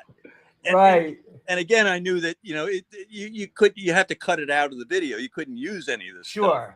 Sure. And I was just waiting for somebody to get shot on one of these videos. We had a lot of great adventures, man. We did a lot of great videos, and it was sort of a great 1, 2, 3 punch. It's like, between Paris was a great director and had incredible focus and incredible vision. I had the ability to execute it production wise, and you behind the camera just really brought a real great sensibility to it. Even here's one. This is Biohazard Tales from the Hard Side that we shot in Brooklyn. Yeah.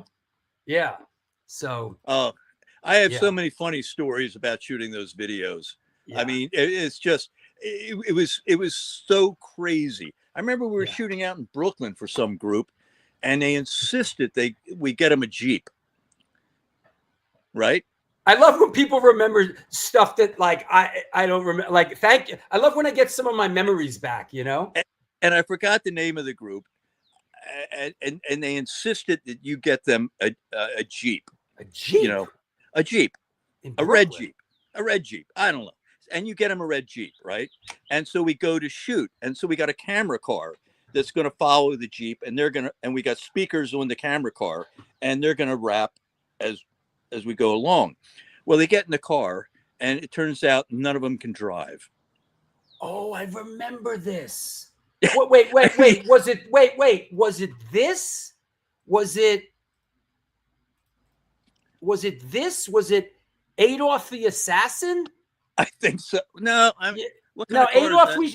I think we shot in the Lower East Side in Tompkins Square Park. But I think there was a number of them. We had to push. I had to have the crew push the car to make sure, because they couldn't drive. Wow. Adolf. There's me with the dreadlocks. Yep. Oof. There you go.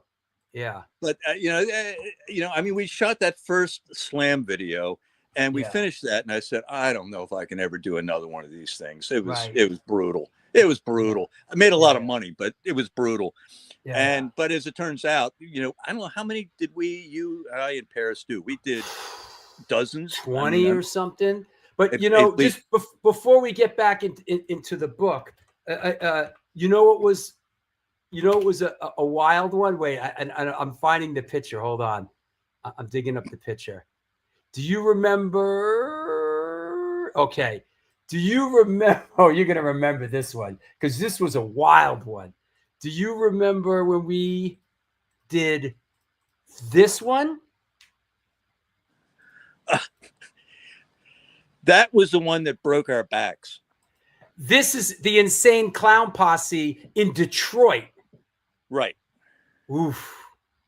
Yeah. That was the video that I think it was the last video the three of us did together. At least It was, yeah, it was, yeah, it was a tough shoot. The wheels were coming off the truck, and we traveled to Detroit, and we brought everybody with us. The Bazzani, we brought Bazzani. Shorty was with us. I see Gillette Simpson there. Like we brought everybody with us. Yeah. And I remember vividly, we flew into Detroit, and I'll admit this, you would always give me a CD of the song, right? Right. Ahead of time. And I would get the CD and I would look at it and I'd put it in the trash because I said, like, I'm going to hear this song like 5,000 times. And whatever plan we have going in, it ain't going to happen. Right. We're going to be making this up from day one. And I remember doing that Insane Clown Posse shoot. And we arrived at the airport and we're driving into Detroit. And we go past this old theater. I forgot, what was the name of it? Do you remember? The State Theater. State Theater. This old Victorian, beautiful, old, venue. And I remember seeing all these kids outside dressed as clowns. And I was going, what is going on here? And they went around the corner, and it's like 2 days before the show, and they're all dressed like clowns. And I'm going like, we've already done the horrorcore stuff where we had everybody rapping coming out of graves out in Queens. Remember those? Yeah, Flatliners. We did 2 of those videos. Yeah.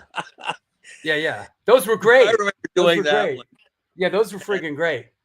And then I and for some reason, as I remember, that video in Detroit was the last one before it just the wheels came off for all kinds of reasons. And you mentioned basically it was the same thing when they sent us the music. Me and Paris were like, "What is this?" We were like, "Clowns rapping?" We were like, "Huh?" We were like hillbilly clowns, 2 hillbilly clowns, and we were like, "What is this?" We were like, "No way!" And we were just not interested. But then they told us what the budget was, and we were like, "Okay, yeah, we could do this." Yeah, the money's right. So weird. It was like clowns rapping. We were like, "What?" To this day, it amazes me that those guys are still going. That they're still going, and they're huge. They're huge. Huge. Yeah. And this thing is just they don't stop. I mean, it's just that poor theater, they trashed it. Remember, State Theater, the floor, and they hit the floor with an axe. Yeah, and they had the girls in the cages and Daisy Duke. Right. Yeah, it was crazy. Anyway, let's get, because we got some people we want to bring on to talk about the book. Let's get to the book. Okay. And basically, you come to New York once a year from Cambodia. I saw you for a couple years, and each time I'd say, "Yo, what's up with those negatives? This stuff is important. There's historical value." Eventually, you said, "Next time I come here, I'm going to dig those negatives out of storage, and I'm going to give them to you." And 1 year later, you showed up with the negatives.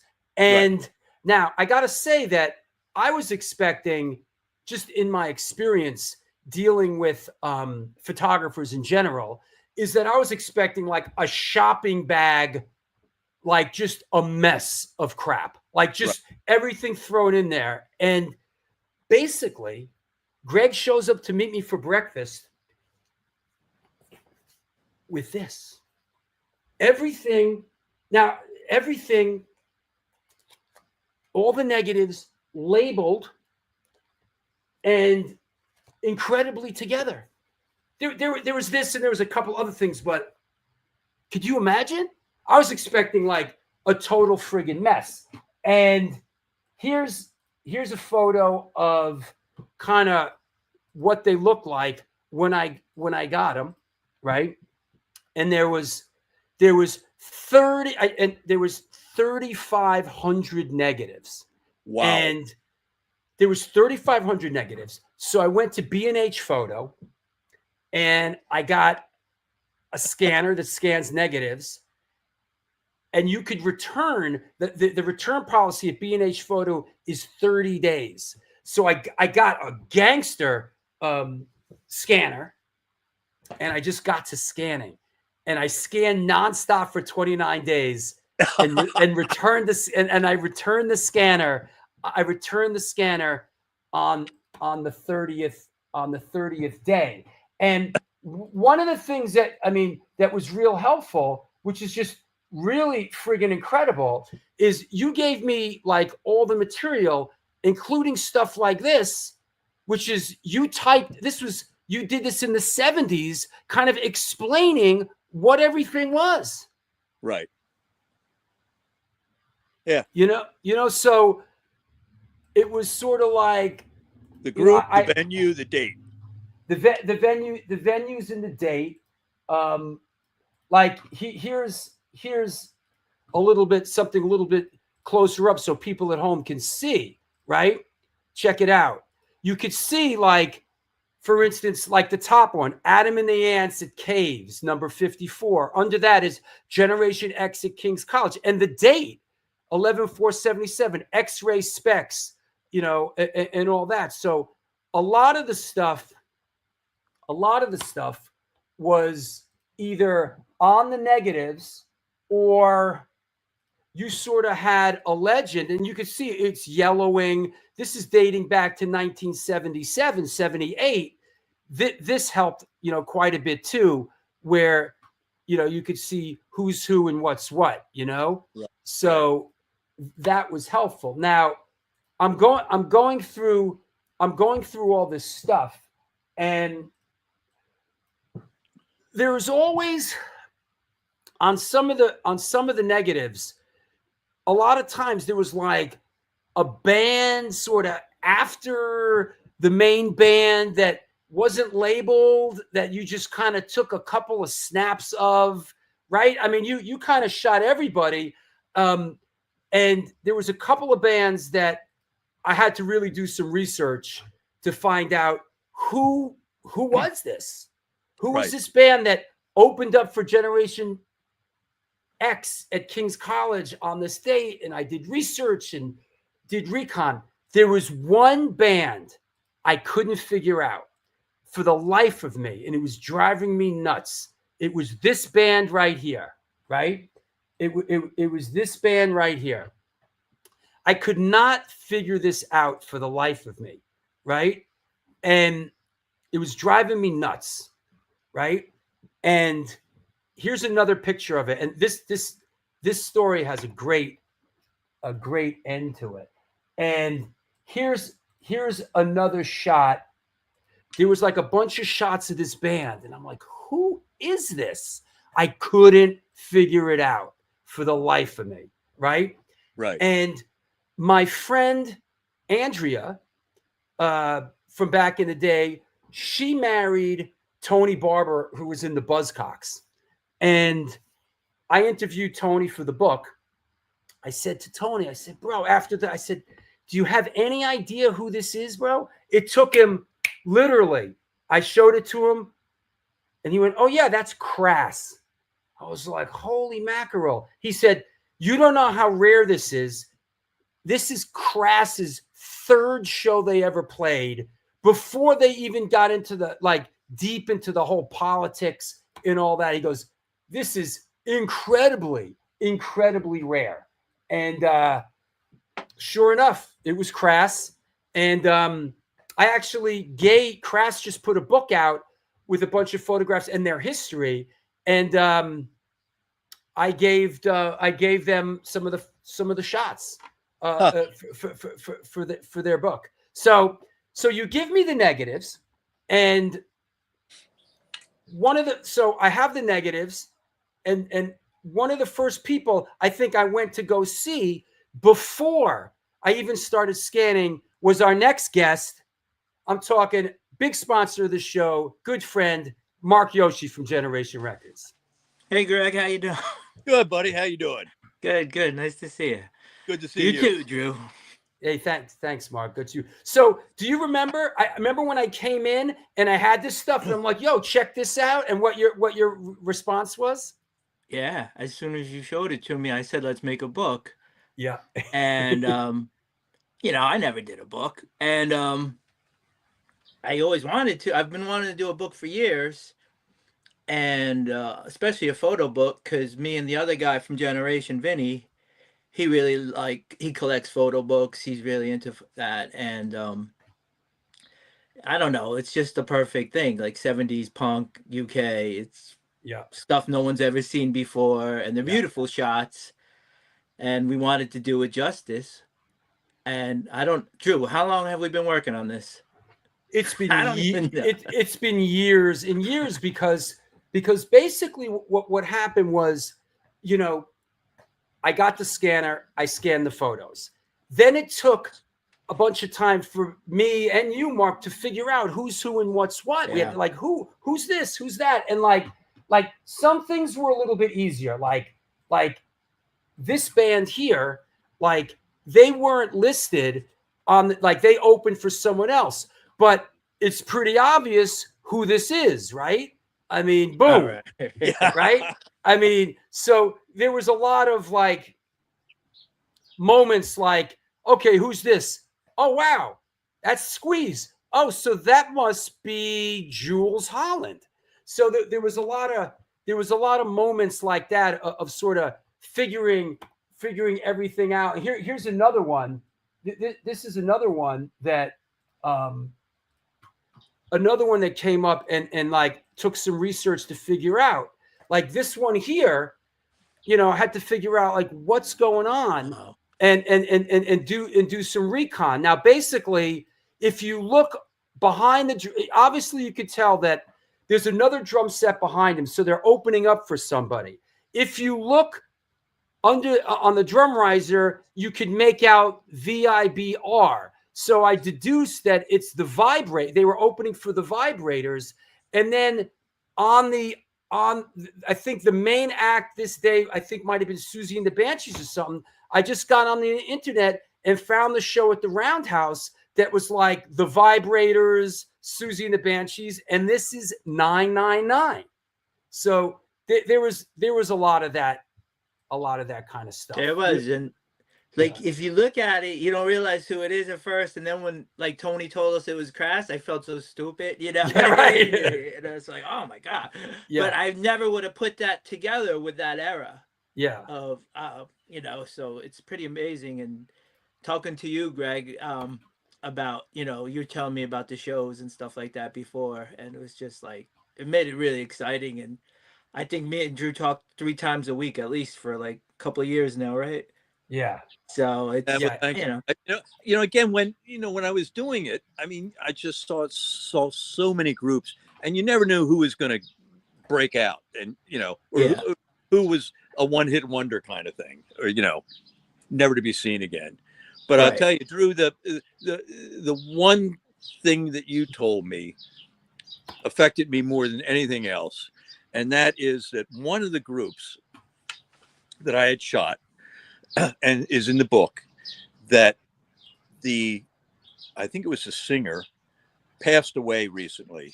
Oh. And I think it was his sister who wrote in saying, thank you so much, because that was my brother and we didn't have any photographs of him, something like that. Yeah. And that was so, yeah. So the family has pictures of him performing at wherever, the Marquee or the Roundhouse or wherever. Yeah. And I'm looking for one of the photos now. I've forgotten who it was. No, it was a band called the Radiators from Outer Space, who were right, Mark? They were sort of like the first punk band from Ireland. Is that right? I don't know that. They were kind of that line between pub rock and punk, that 70s thing. Yeah.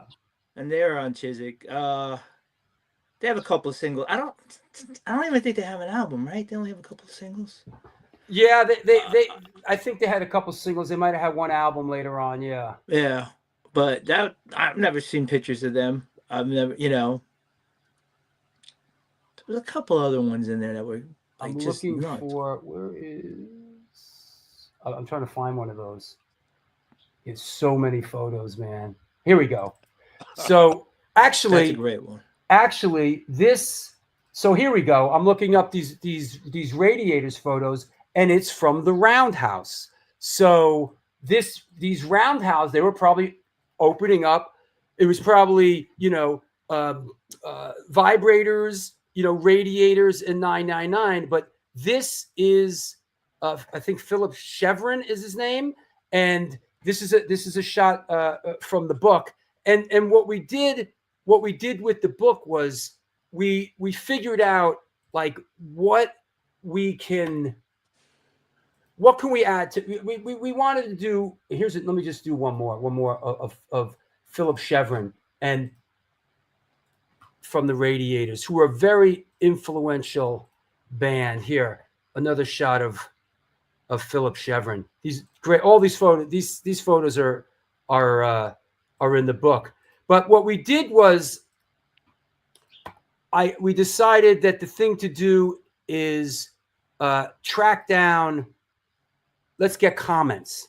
Let's get comments to coincide with some of the pictures. So initially, and this is where it's sort of, this is what took a couple years, right? This process right here took 2 to 3 years of reaching out to people and going and tracking people down. And I reached out to the guys from Adam and the Ants. They all got back to me. They all comment in the book. I reached out to the guy from, Nick from 999. So all these, so we start gathering up all these comments, and somehow one of the photos made its way. I'm not sure how, or yes, that's right. That's right. Philip Chevron went on to the Pogues. That is correct. He ended up in the Pogues. That is correct. Good going, Gally Olfert. That is correct. And after we sort of did the rounds with, let's track down people that are actually in the book, the next level was, let's track down people who were incredibly influenced by these artists. So that's where people like Jesse Malin's in the book, and Tony Barber from the Buzzcocks, and people that were in the audience, or people, the next generation of people that were incredibly influenced by people in the book. And so that process took a couple of years, because man, nothing happens fast, right? You got to like reach out to someone. You send them like, hey, could you comment on this? You send them a picture. They blow you off. You track them down again. Like some people just sort of, what was a bummer is that we had Jordan passed away as we were doing the book, and I was in touch with her, and she passed away just as she agreed, and then she passed, which was very sad. That was Did Jordan ever publish her book? Yes, she did. Oh, she did. She did. Yeah, she did. And so all that happened, and then we got all the comments together, right? All these comments. And listen, I'm a hustler. I'm a producer by nature. I can get it all. But another person that was really, really instrumental in making this book, and I think we should show, I think it's time to show the cover of this bad boy. Where is it? What did I do with it? I'll find it. I'll find the cover in the meantime. But the editor of the text, let's bring him on, is editor Ray Hogan. Hey, Ray. Hey, guys. How are you? Hey, Ray. Hey, Hi, Mark. buddy. Thanks for running the best record shop in New York. Thanks. Yeah. So Ray, you were really instrumental, because the text was some of the text was so unwieldy, and you had the focus and temperament to sort of make your way through this stuff and sort through it. Could you kind of, what did that look like for you? Well, I'll first say that some of the New York hardcore guys were worse in our previous books, in terms of grammar and dictation. Right. But I think I really got enjoyment out of this, which always isn't the case when editing, because it was a history lesson. This period wasn't documented. We know about the Sex Pistols and the Clash to the point of overflow.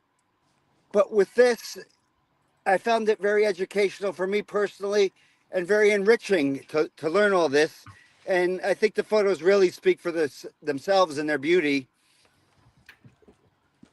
Yeah, 100%. And here's the book cover itself. And for those wondering, it's time to start putting the hustle on. The book is available from Generation Records. If you get on the website, right, you can find it, Mark. Yeah, and to our Big Cartel page. Yep. And in Europe, Cortex. Sorry, that's right. In Europe, Cortex has it. So if you are in the States, just go to Generation Records. Put in London 77. It's an easy find. And if you are in Europe or England, the UK, Cortex has it in Berlin, Germany, and they will ship it from there. So internationally, reach out to Cortex. In the States, reach out to Generation Records. But please reach out and order the book, because this is truly a DIY operation here. This is we didn't go with a big publisher. We decided to do it ourselves. And we only made 500 too. And we only made 500. That's right. Yeah. Can I add, since you're on the subject about Phil Chevron? Yeah. And the comments from his sister. Yeah. That part of the book will honestly probably make you cry. Yeah. She was so just enamored that this was documented. Yeah. I mean, it's incredible when even when I see photos from when I was a teenager doing the hardcore thing, it blows my mind. Could you imagine these people seeing these photos after 45 years? I mean, it's mind blowing, Absolutely mind blowing. Hey, Mark, just explain to everybody, what's our story with the book? How many? When's it coming out? They're on a boat to us from Europe now. Because the shipping was outrageous. So I think they're due May, first week of May. We should have them out May 10th, like the second week. We should start shipping them all out.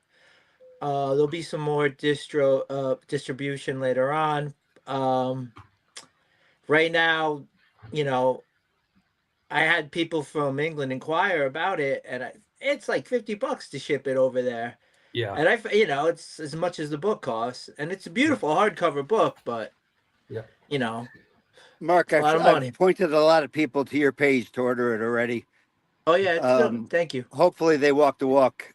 And this, I saw some today. Some sold today. And this, I want to mention that Saturday, May 10th, we are getting the books supposedly May 5th, as we're cutting it close. And Saturday, May 10th, Greg will be up in New York, and we are doing a book event at Generation Records. Greg is going to be signing books, and we're going to be doing a live chat.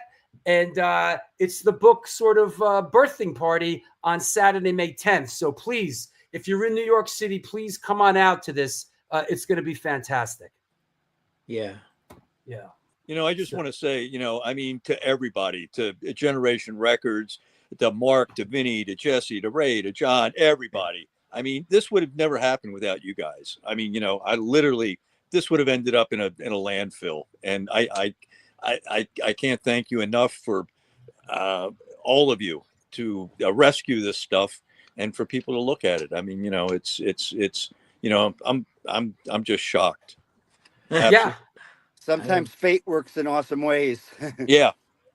Perseverance pays off. I think, I don't know, maybe as I've gotten older, I just realized that some things are a process, and you just have to stay calm and just work through the process, and this thing had, a big, this was a big ebb and this had a big ebb and a flow to it. It's like I said, it's like, it took years to get the photos. Then I got the photos. Then it took me a while to scan them. Then I had to do research into who's who. Then I had to try to get comments, which took like 2 years. And there were points where like real life, other things in life took over, and I put the project down. And I was, despondent and sort of like, this isn't happening fast enough, and sort of lost interest. And then I come back to it. Another person I have to mention is John Steinheimer, who basically, I don't know what the proper word is, but he took the photos, and I don't know if touched up is the right word, but some of the negatives, sitting around for 40 something years, and also keep in mind the way that I scan these photos was sort of like, Neanderthalic. I'm not a friggin', this is what I did. I got the scanner. I got the can of air. I'm using my fingers, and like all kinds of schmutz is ending up on the negatives. And it's like, I'm just doing it here, right here on this deck, And so John, who, God bless, does this so professionally, he saw when I first mentioned it on the show, and stepped up and said, hey man, if there's I'd love it. If there's anything I could do to support and help. I said, yeah, there kind of is, man. Do you think you could take a look at these? And he just really, he cleaned them up. Some of them, a lot of them they're in great shape, but there's still like, there's dust and this and that, schmutz. I'm not schmutz, and I don't have the ability to clean that up. And thanks. Courtney just ordered the book. And once again, please, if you're out there and you're watching the show, please order the book from Generation Records here domestically in Estados Unidos, or Cortex Records in the fatherland in Berlin, Germany. Especially anybody out there, any of you Adam and the Ants fans out there, man, I got to say that any of you Adam and the Ants fans, there is an incredible treasure trove of early Adam and the Ants photos. Susie and the Banshees too. Susie and the Banshees also. Greg, how many sessions did you do with Adam Ant? I couldn't tell you after 47 years. I will say the one group that I wish I would have been able to photograph was the Sex Pistols. Right. And the reality is, back in that time, at 11 months or whatever I was taking pictures, they didn't play that many gigs. Right. In London. Right, they're a band or whatever, yeah. They played around England, and it seemed like every time they played, it was a disaster. And that American tour, I mean, from a documentary I saw, was a complete shambles. Playing in Texas and Oklahoma, yeah. And then I remember when I came back to New York, I remember seeing Sid Vicious on the street, staggering around. Wow! I mean, this was before. This is when he was living at the Chelsea Hotel, and I don't know if this was before or after, during the unfortunate demise of this everything. Is one of the last things you did, and just for everybody out there, it's like, if Greg seems a little vague on this stuff, it's because Greg basically put this stuff in a storage in a bin and didn't think about it again for 45 years until I busted his chops enough for him to dig it out. So of course he doesn't have much of a recollection. He almost forgot that they even existed.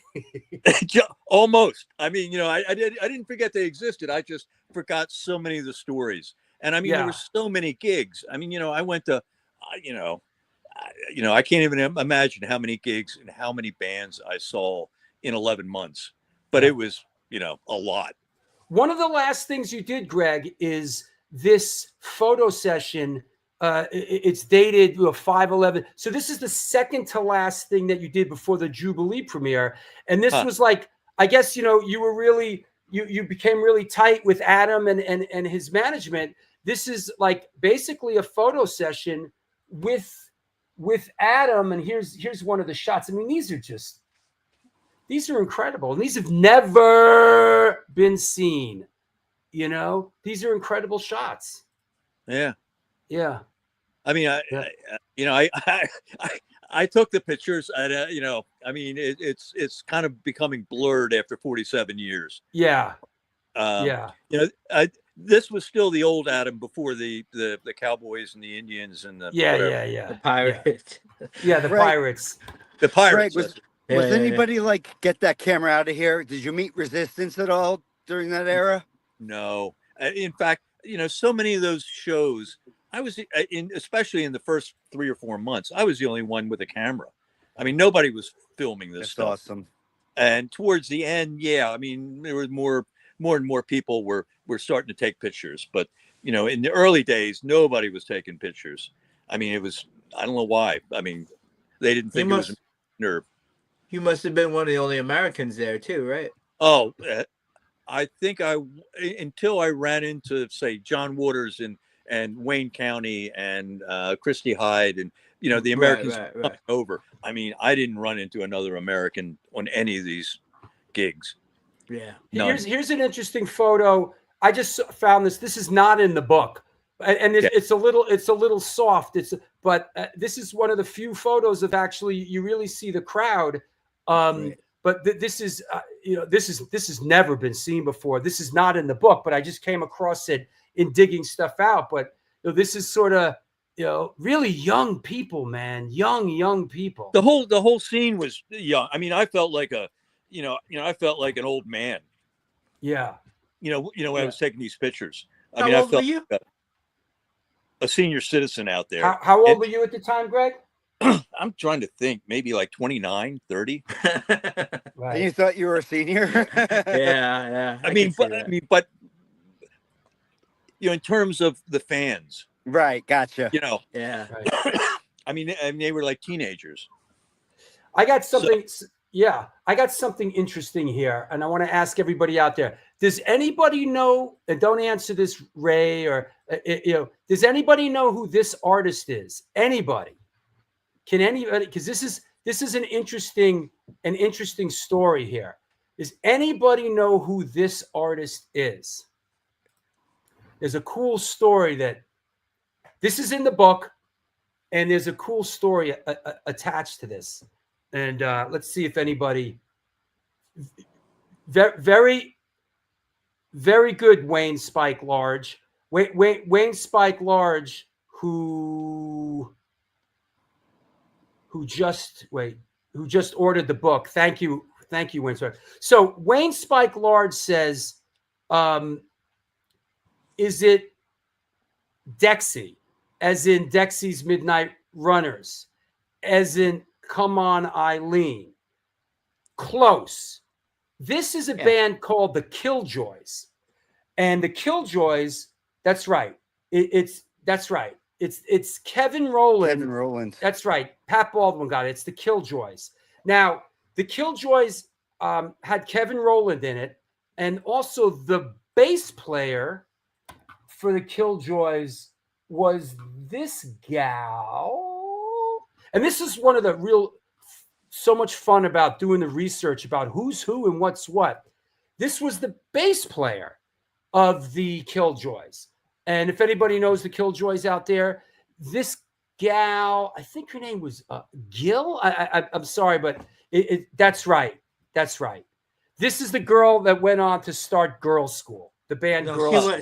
She was a second bass player. Second bass player. So she ended up. She replaced the other one on the second. Got it. So she ended up in Girls School. So there's like. I'll be right back. Go ahead. Go ahead.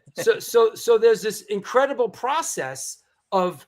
It was so exciting for me being a cultural sort of music historian, and I just love it. Figuring out like who's this and what Killjoys. So it turns out that at one point Johnny Temple, who's been a guest on the show, Akashic Books, I showed him the stuff as we were making it, and he was just blown away. And he showed the Killjoy stuff to Ian Mackay. Apparently, Ian Mackay and Henry Rollins are fanatic Killjoy fans, and photos of this band are incredibly, incredibly rare. And I talked to Ian the other day, and as soon as we have the book, I got to send one down to Ian and one to Henry, because they're so excited that Killjoy's pictures have been unearthed. And thanks, Francis Sawyer. You ordered it last week. Yeah. The Don Letts photo. Yeah. They only have one single out too. Yeah. That's kind of crazy. Yeah. Is that right? Lemmy suggested her for girls' school? Probably. Right? Oh, Probably. But that's a cool story. And here's on the back of the contact sheets, and there's a lot of this ephemera is in the book, but this is what Greg stamped the back of the books with. Basically, the name he was flying under was Rudolph. All these artists knew Greg as Rudolph. So this is what, and I guess, is that his address or a phone number? What is that? I got to ask him. You guys in the UK, is that an address or a phone number? What is that? So I don't know. Not sure what that is. We'll ask Greg. When he comes back. But once again, please. I got street name. Yeah, hey, Greg. The Rudolph stamp on the back, is that a phone number or address? What is that? Looks like a phone number, kind of. What's the number? It says phone. London was 01. It's a phone number. Yeah, it's a London number. Right. Yeah. There you go. So there's that. But one thing that isn't in the book that I have, I guess it just didn't make the cut, which is really interesting. And this is sort of a snapshot of this interview that you did that is typed up old school, an interview that you did with Jordan. Huh. You remember this at all? Vaguely. Yeah. There's like a 10-page typed interview with you interviewing Jordan. Pretty cool. Wow. Yeah. I totally forgot about that, to be quite honest. Yeah. And it's typed, man. It's like painstakingly typed on the old, like one finger at a time. Yeah. Like boing, boing, boing. Yeah. Pages and pages of this stuff. Pretty wild. Huh. Pretty awesome. And another thing, 47 years. Time flies. Another thing that was in the lot, along with like this, in the lot that you gave me, which was really interesting, was a magazine, and this was on the cover. This is the actual. I scanned this cover. I guess it's like you said. At some point, I guess Adam's management, or like you sort of, or you shot the stuff for a reason at some point, right? I remember the magazine. I'm not sure. Maybe the management at the time had taken some publicity pictures that I had given Adam and the Ants, and I used that. And I think inside that magazine is an article about the German film. It is. Yeah. You're right. There is. Yep. Did you have the whole magazine? Did I? Yeah, I have the whole magazine. I have the whole magazine. Good. Greg, what do you listen to these days?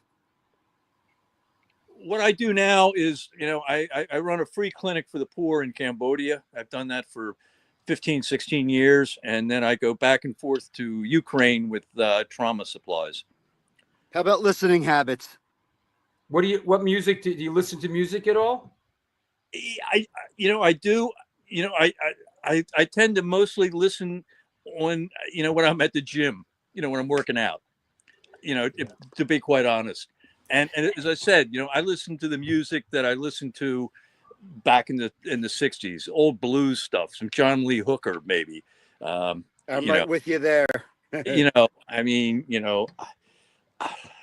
Just Bobby Blue Bland, Yeah. I have really old taste in music. In fact, I remember when I moved to New York and I went up to Harlem to see I think it was Bobby Blue Bland was playing. And was my dad my dad wasn't with you, was he? No, I don't think. Were you with us? We went and saw Bobby Blue Bland in New Orleans. Were you with us on that one? No. No. I'm All starting his biography tonight. But go on, Bobby Blue Bland in Harlem. This sounds good. So I go up to this show, and literally, it's a room full of church ladies with big shoes. Wow. And me. You know. Yeah. Yeah. I mean, yeah, but I love Bobby Blue Bland. I like whatever he did with his voice. Hey, Greg, let me ask you, like, how did it go from being a cinematographer and having a career in the film business to doing this, basically running a health clinic, and offering free healthcare to people that cannot afford it, in a third world country? Like, what brought you to sort of this? I think it was too many rap videos. I mean, to be honest, I had to clean up my karma. Too many guns and too many rap videos. I'm fucked. But I left New York. I sold everything I could sell. I showed up in Cambodia like 18 years ago with a medical kit. I worked in a rubbish dump for the first year, and I had a Khmer teacher, so I had to learn to speak fluent Khmer, and the medical terms for every disease you could come up with, and I spent a year in a rubbish dump. And to be quite honest, I was never happy. I was happy to be out of the film business. I was happy to be, doing something like that. I was literally. I had a smile on my face, and I'm covered in flies, and it's dirty, and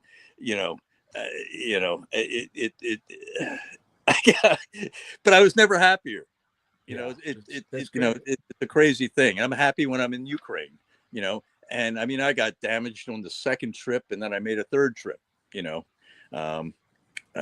busted up my knee and my shoulder. And where's this? This looks like, what is this? The Himalayas? Where is this? That's a motorcycle ride I did across Nepal. Wow, you rode a motorcycle across Nepal? Yeah. Wow. And I was doing all this stuff for the most part all solo. I just would ride. Wow, that's awesome. What kind of bike? That was a Triumph, right? No, I had a bunch of different ones. A Honda, maybe. I don't know. I have to look at that again. But anyway, I think that's the one I had to rent because I couldn't ride from Cambodia to Nepal. Right. But you ride in Cambodia too? Huh? You ride in Cambodia traffic? All over Cambodia. That's crazy. Laos, the northern Laos to the Chinese border. Oh, yeah. I've been everywhere. Up and down Vietnam from the bottom to the top multiple times.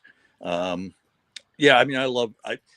To be quite honest, I've stopped riding motorcycles. I've been busted up too many times, and at 77, at some point in time, you kind of just have to suck it up.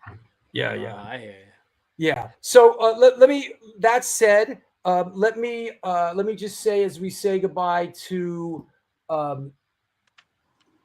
Mark and to Ray that London 77, The Lost Archive, the photography of Gregory Rudolph Smith. There's the front cover. There's the back cover. Please buy the book. Is a limited run. The pre-order's up at Generation Records here in New York City, and it's up at in Europe. Cortex Records has it. Please support this DIY labor of love, because this is not a big publisher. This is basically me and Mark and Vinny from Generation Records, and Ray edited it, and John. Jesse Bagels. Don't forget Jesse Bagels. Jesse Bagley. He actually, we got to give Jesse some props because he designed this and he did a great job with it, man. Yeah, he did a great job. Jesse did a great job designing this book. It is incredible. It's a big coffee table book. So, and he's a scientist too. That's right. and we'll also see you in New York City. Just a reminder, on the 10th. So, Ray, Ray, thanks a lot. Mark, thanks a lot. We'll talk Thank to you. Greg, I you. can't wait. Greg, I can't wait to meet you in person. Likewise. And again, I mean, for all of you, for to Drew, to Mark, to Vinny, to Jesse, to Ray, to John, all of you. I mean, Oh no, thank you. I mean, you did the heavy lifting. You did the heavy lifting. I mean, I'm shocked and couldn't be happier that this thing is seeing the light of day. Heavy lifting, but it was your foresight. Yep. Yeah, man. Thank you. All right. I'll see you later, Ray. See you guys. All right, guys. Thank you. Yosh, I'll talk to you later. Yeah. All right. So let's do this, Greg. Let me take a quick sponsor break, real quick one, and we'll come back and we'll take a couple questions from around the world, and we'll just run at it for a couple more minutes, okay? Got it. All right. There you go. Hey, this is the New York Hardcore Chronicles Live. Our guest today is our old family friend, one of the good guys, Greg Smith. We are sponsored by blah, blah, blah, blah, blah, and the Texas Silver Rush. They're a jewelry design firm and boutique store located in the birthplace of the Texas country music scene in Fredericksburg, Texas. They specialize in working with musicians in all music genres to design and create unique one-off pieces, as well as the style them for stage, album covers, promo photos, and social media exposure. Their client list includes Rock and Roll Hall of Famers Gregory, Ringo Starr, and of course, Agnostic Front. Information on online sales is being taken at their Facebook and Instagram page, and of course, www.texassilverrush.com. Last but not least, Mad Vintage buys, sells, and collects band shirts, primarily hardcore. The DIY operation was started and is operated by a hardcore kid who just loves collecting and eventually got into vintage clothing, specifically the realm of vintage band shirts. They're always looking to buy out collections to either keep, sell, or trade new shirts added daily at www.madvintage.com and posted on Instagram. Dig deep into that closet of crap. Reach out to them. Help me help you, Mad Vintage. Want to mention some upcoming events. When is this one? Here we go. Don't be scared. Rebelmatic, Black Hole East Tornado record signing and performance at Generation Records, Saturday, May 3rd. Come on down. I will be there. Rampage Fest 7. Come on now. Free all ages Sunday matinee on the Bowery. Sunday, May 4th. This is our next show. Come on down. It's Mike Pooch from Sworn Enemy and Hegs.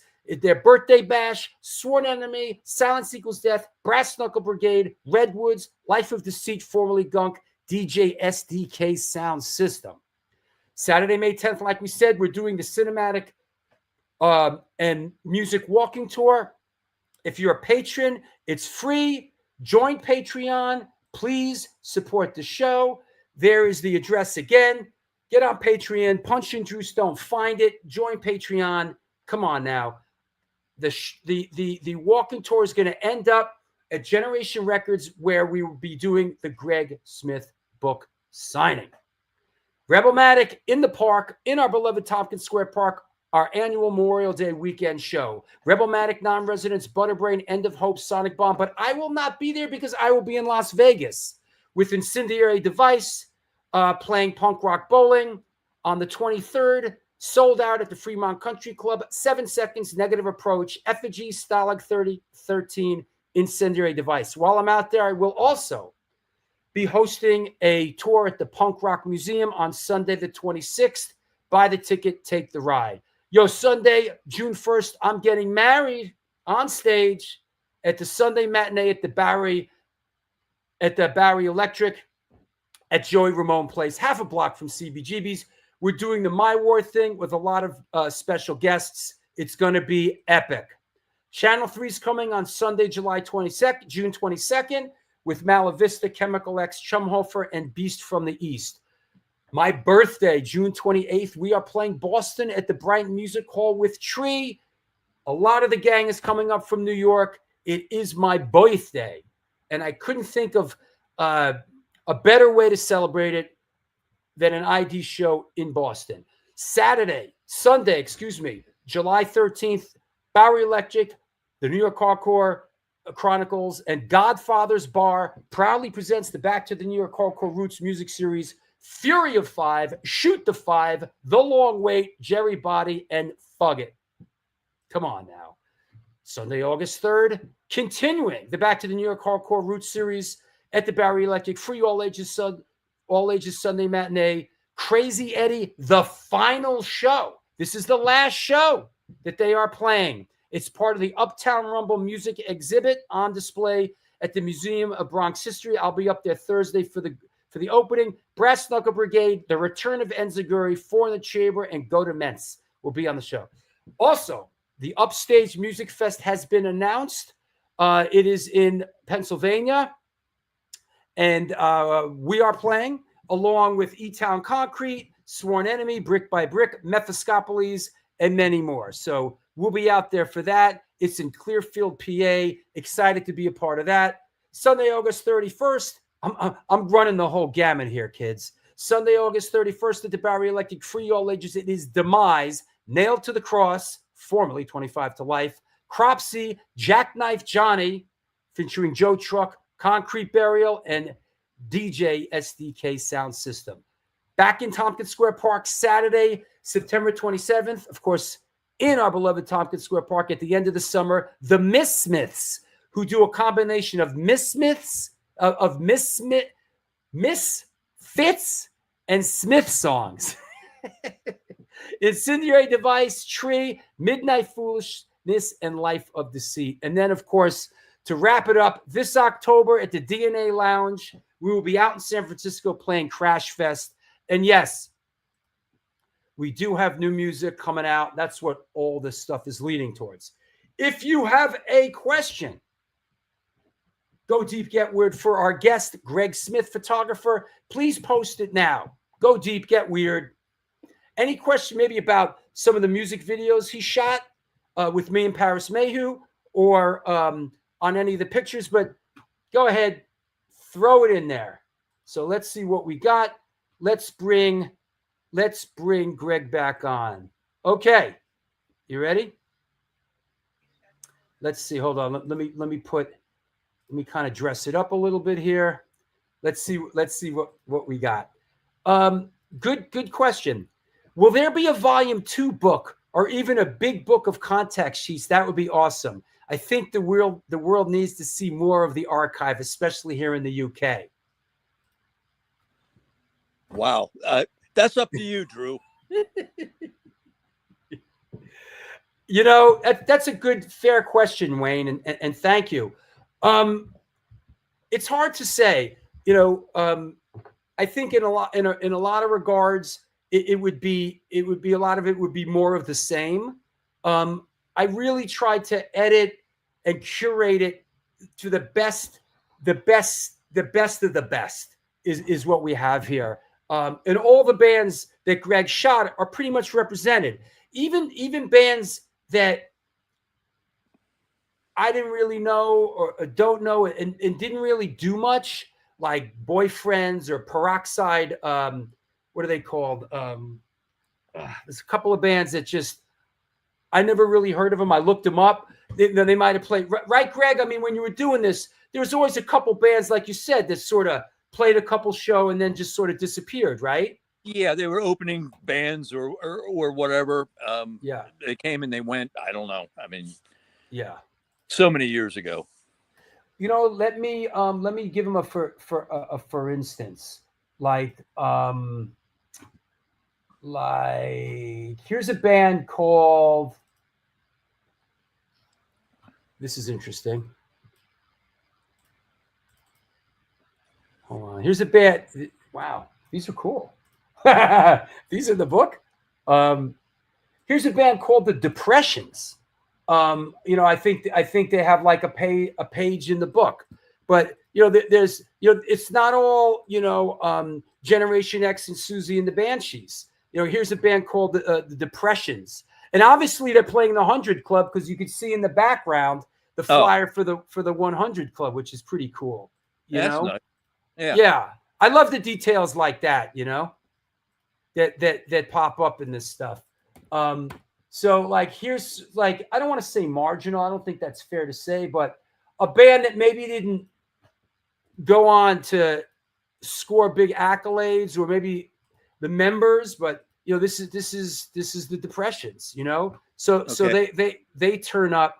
So there's a lot of there's a lot of acts in there, like that.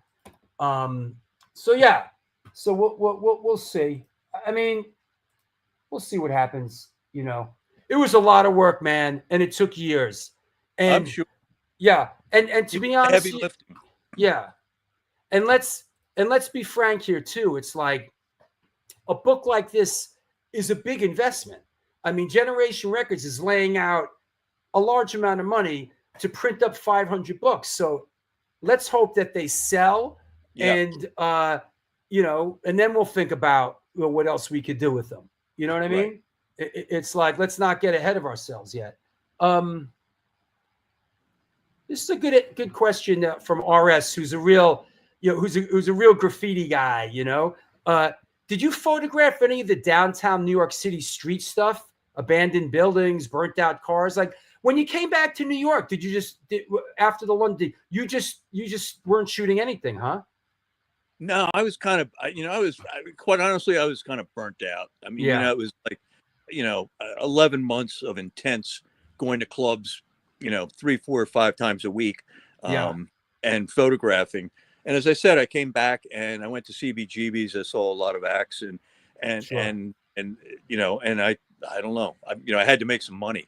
Yeah. I just couldn't, there's a point where you're spending money, but you're not making money. Yeah.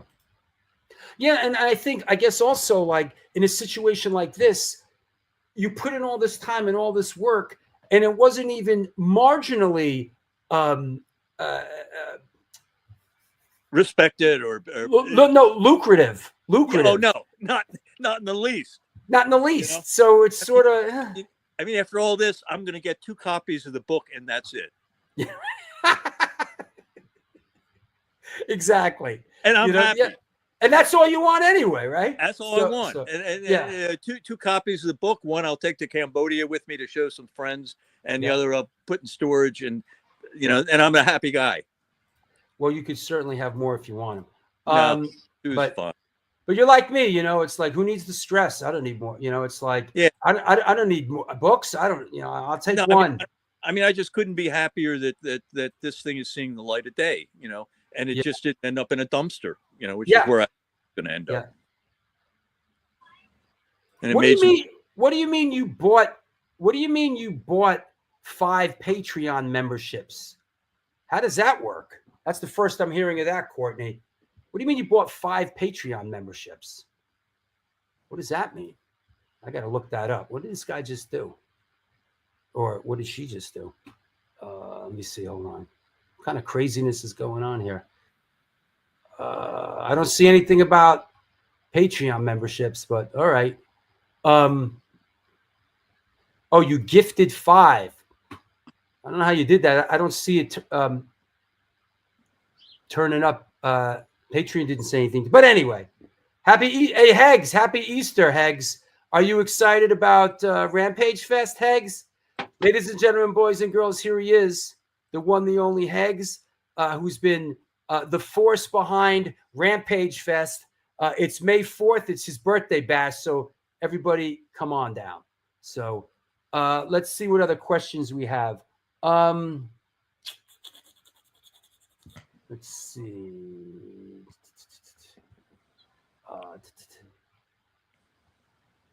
Larry Kelly asks, okay, I've been in and out, so I hope I didn't miss this, but do you still have your old camera equipment? Ha!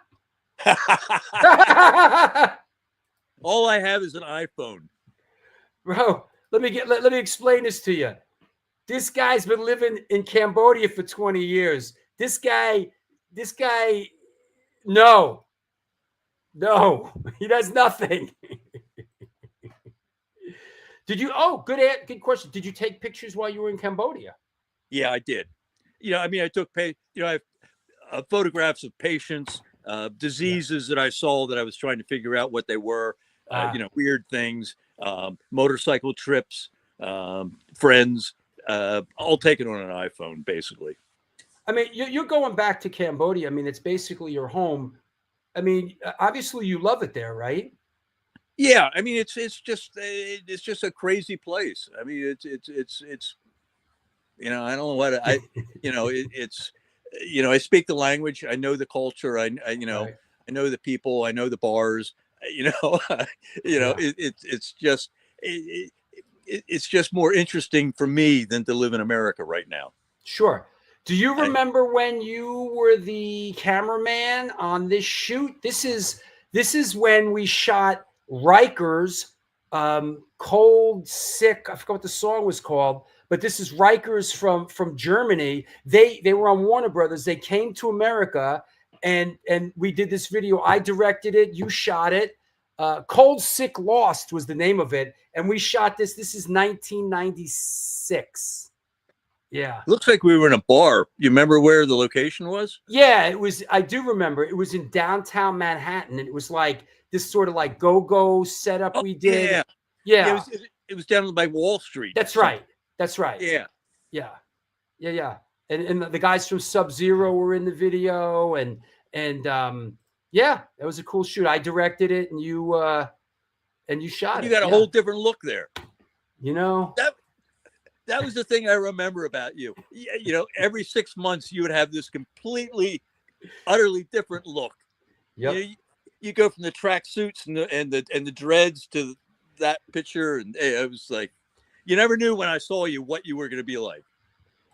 Francis says, "Will there be a local signing here in the Baltimore area?" We're trying. We tried. What is that? Reptile Records. Like we tried. They didn't really respond. And Greg wants to get back to Cambodia. So basically what we're really looking at is this Generation Records thing. And that might be it for now, maybe something else, but try to come up to for the signing on May 10th. And hey, if you come up, you should come do the walking tour during the day. And then is the signing. So come up, let's go. What else we got? Post your questions. Let's go. Come on. It's almost dinner time. Let's see. Let me see. Haven't done any social media since MySpace. Somebody said, there you go. You want to see something I found today that was kind of crazy? On one of these Adam and the Ant pages, I got on today to post like at the show. I saw they're selling this bootleg record, and it's got one of the pictures from the book on the cover of the bootleg album. Amazing. And you know what? Why be upset about it, right? It's like, I could care less. I mean, I could care less. Yeah. So as I said, that was taken, if I remember, in some boutique.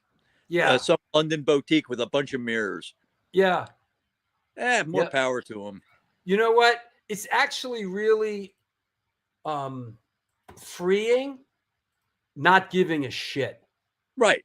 It's like, you know what? The art should be free. If you could do something with it, God bless. We're putting a book out. I'm just happy that this important part of musical and cultural history is out there for people. That makes me happy. I'm with you. What me worry? It's all good. What do you money? Money? Right? Oh God. Who needs it? Yeah, who needs it? Certainly not me. Rick asks, any shows from London back? I mean, we're going back such a long. Any shows in London stick with you? Well, you always told me the story of the Screwdriver show when they started throwing mugs. And I always thought it was pretty wild that you told me that, like, in those early shows, you have these kind of crowds that were sort of really separated from each other. You had like the National Front crew, the Teddy Boys, the punks, the ska kids, and they would and at any given show there'd be like all these different bands on the bill. That's kind of wild. Well, I think they learned pretty quick that it wasn't the smartest thing to do. If they had any brains at all. I mean, and I'm not even sure Screwdriver played that gig when I told that story, but I know that the National Front guys, that was their band. That was their band. Yeah. Yeah. Sure. Oh, yeah. A very controversial band for sure. Yeah. So, but London in '77, it's like World War II wasn't that far off. Was there still like bombed out areas? I know I know there was, but the country was in a vicious recession under the Thatcher regime, right? I mean, that's what it was. It was just, things were dire. It was just dire. Not making a pun, but I mean, it was just like the kids just didn't see any future for themselves, and that was sort of the birth of punk. One was a total rejection of all the the Pink Floyds and the Eric Claptons and the Cream, and, all these guys with big mansions and driving around in Ferraris and chauffeured Rolls Royces, and they didn't have any connection to that kind of stuff at all. So they created their own thing. It was from my perspective. Now, I don't consider myself a cultural, expert, but I mean, that was my take on it. Sure. Pat Baldwin says, in all fairness, it started before Thatcher took office. The slogan was "Labor isn't working." That makes sense. But yeah, anytime you're living it, it doesn't happen overnight. A recession, that sort of thing doesn't happen overnight. Usually, it sort of grows and grows, and Yeah. And as I said, I'm not an expert on this. I mean, these are only my impressions of being an outsider showing up there when I did. 100%. This is a good question. Kill for P60. What camera were you using back then? And were most shot with Tri-X film? And as you answer that, I'm going to dig out sort of a photo that did you shoot with Tri-X film? But you told me you pushed it too, right? Yeah. No, I mean, I had a Nikon with me, and I had, I think, 2 lenses. I didn't have a lot. And I was shooting with Tri-X film, and I would have to push it. I think Tri-X, if I remember correctly, was rated at 400 ASA. And I was pushing it to 1600 because, I really couldn't use a flash in these people's faces. So, I mean, I pushed the film as far as I could. That's why some of them, aren't as perfect as,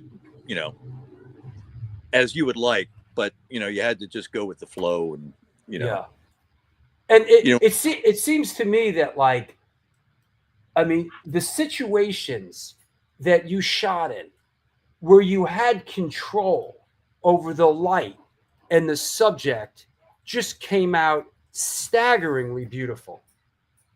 Yeah, I was just kind of lucky because, I mean, I had no lights, Yeah. I mean, I wasn't carrying on, I think the picture, a couple of the ones I did for Ritz, maybe I had lighting, but most of these things, I don't think I had lights. I think I just had to find the right place to take the picture. Yeah, and some of them, kind of came off better than others, right? I mean, I mean, in certain situations, it was what it was. I mean, you can't just put a flash in somebody's face, 5 feet from their face, right? While they're doing what they're doing. Yeah, here's that 999 shot again, and this is a cool one because there's not a lot of shots like this in the archive of almost like full band shots, Right. Yeah, that's 999. Well, later on, it's hard to even move around the venue. Right. Yeah, that makes sense. So that said, and let's sign off with this one, which is really one of the great shots of the archive, which is Arie up, and once again in the controlled environment, incredible. Absolutely incredible. I mean, I'm trying to remember. I think she just grabbed that thing and put it on her face, and I took the picture. Well, tell you the truth, I see it on the floor in the other pictures. I noticed it on the floor. Oh, okay. And it's like the grill to a heater, like I guess in those London apartments. Okay. Electric, it's the grill for a heater, and she must have picked it up and put it in front of her face. Yeah. I mean, they were great, live. I mean, Yeah. Sure. All right. Well, there you have it. All right. We're looking forward to seeing you up here in New York for the book signing. And I want to remind everybody, please, please, please make the effort, purchase the book, London 77, The Lost Archive, Gregory Rudolph Smith. And the pre-order is up at Generation Records here in America and Cortex Records in Europe. Is there anybody you want to thank? Is there anybody you want to shout out? The only people I want to, thank you, Drew. Of course, I mean, literally, if it wasn't for you, this stuff would have been in a landfill eventually. So wow. Yeah, I mean, and I mean that honestly. I mean, I didn't know what to do with it. Nobody was interested in it until you came along. So yeah, I mean, that was kind of the whole thing. And it took years. My pleasure, and it just took years to get done. And we're finally, it's coming to fruition. It's very exciting. I mean, we're going to have the books in 2 weeks. I'm really excited.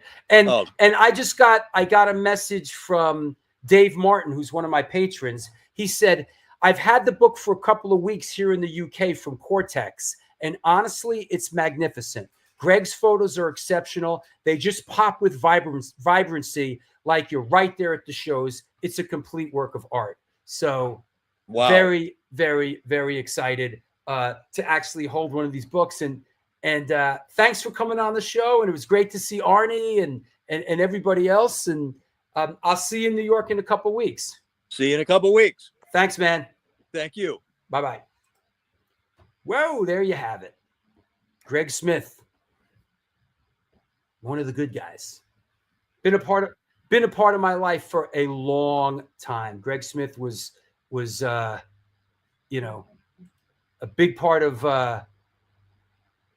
my life, working with my dad and being at the helm behind those music videos that we shot back in the day that Paris Mayhew directed, and those great music videos and the ones that even I directed with him shooting. So yeah, he one of the good guys, man. Great guy. And thanks Rick, and thanks Larry Kelly and Pat Baldwin, and yes, Suk, good guy. I mean, the guy cashed it. The guy cashed it all in and moved to Cambodia to help people in a friggin' dump.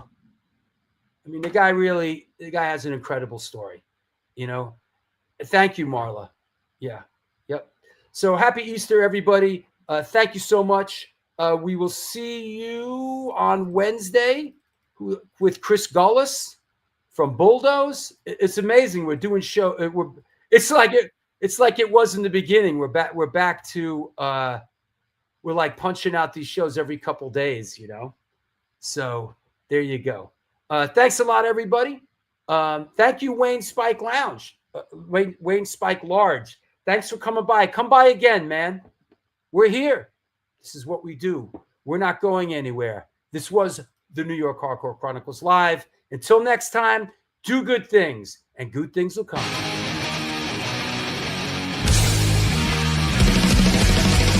Conditioned by indoctrination, conditioned by society. You're a victim of the digital age, a 21st century casualty. Open your eyes, you're losing control.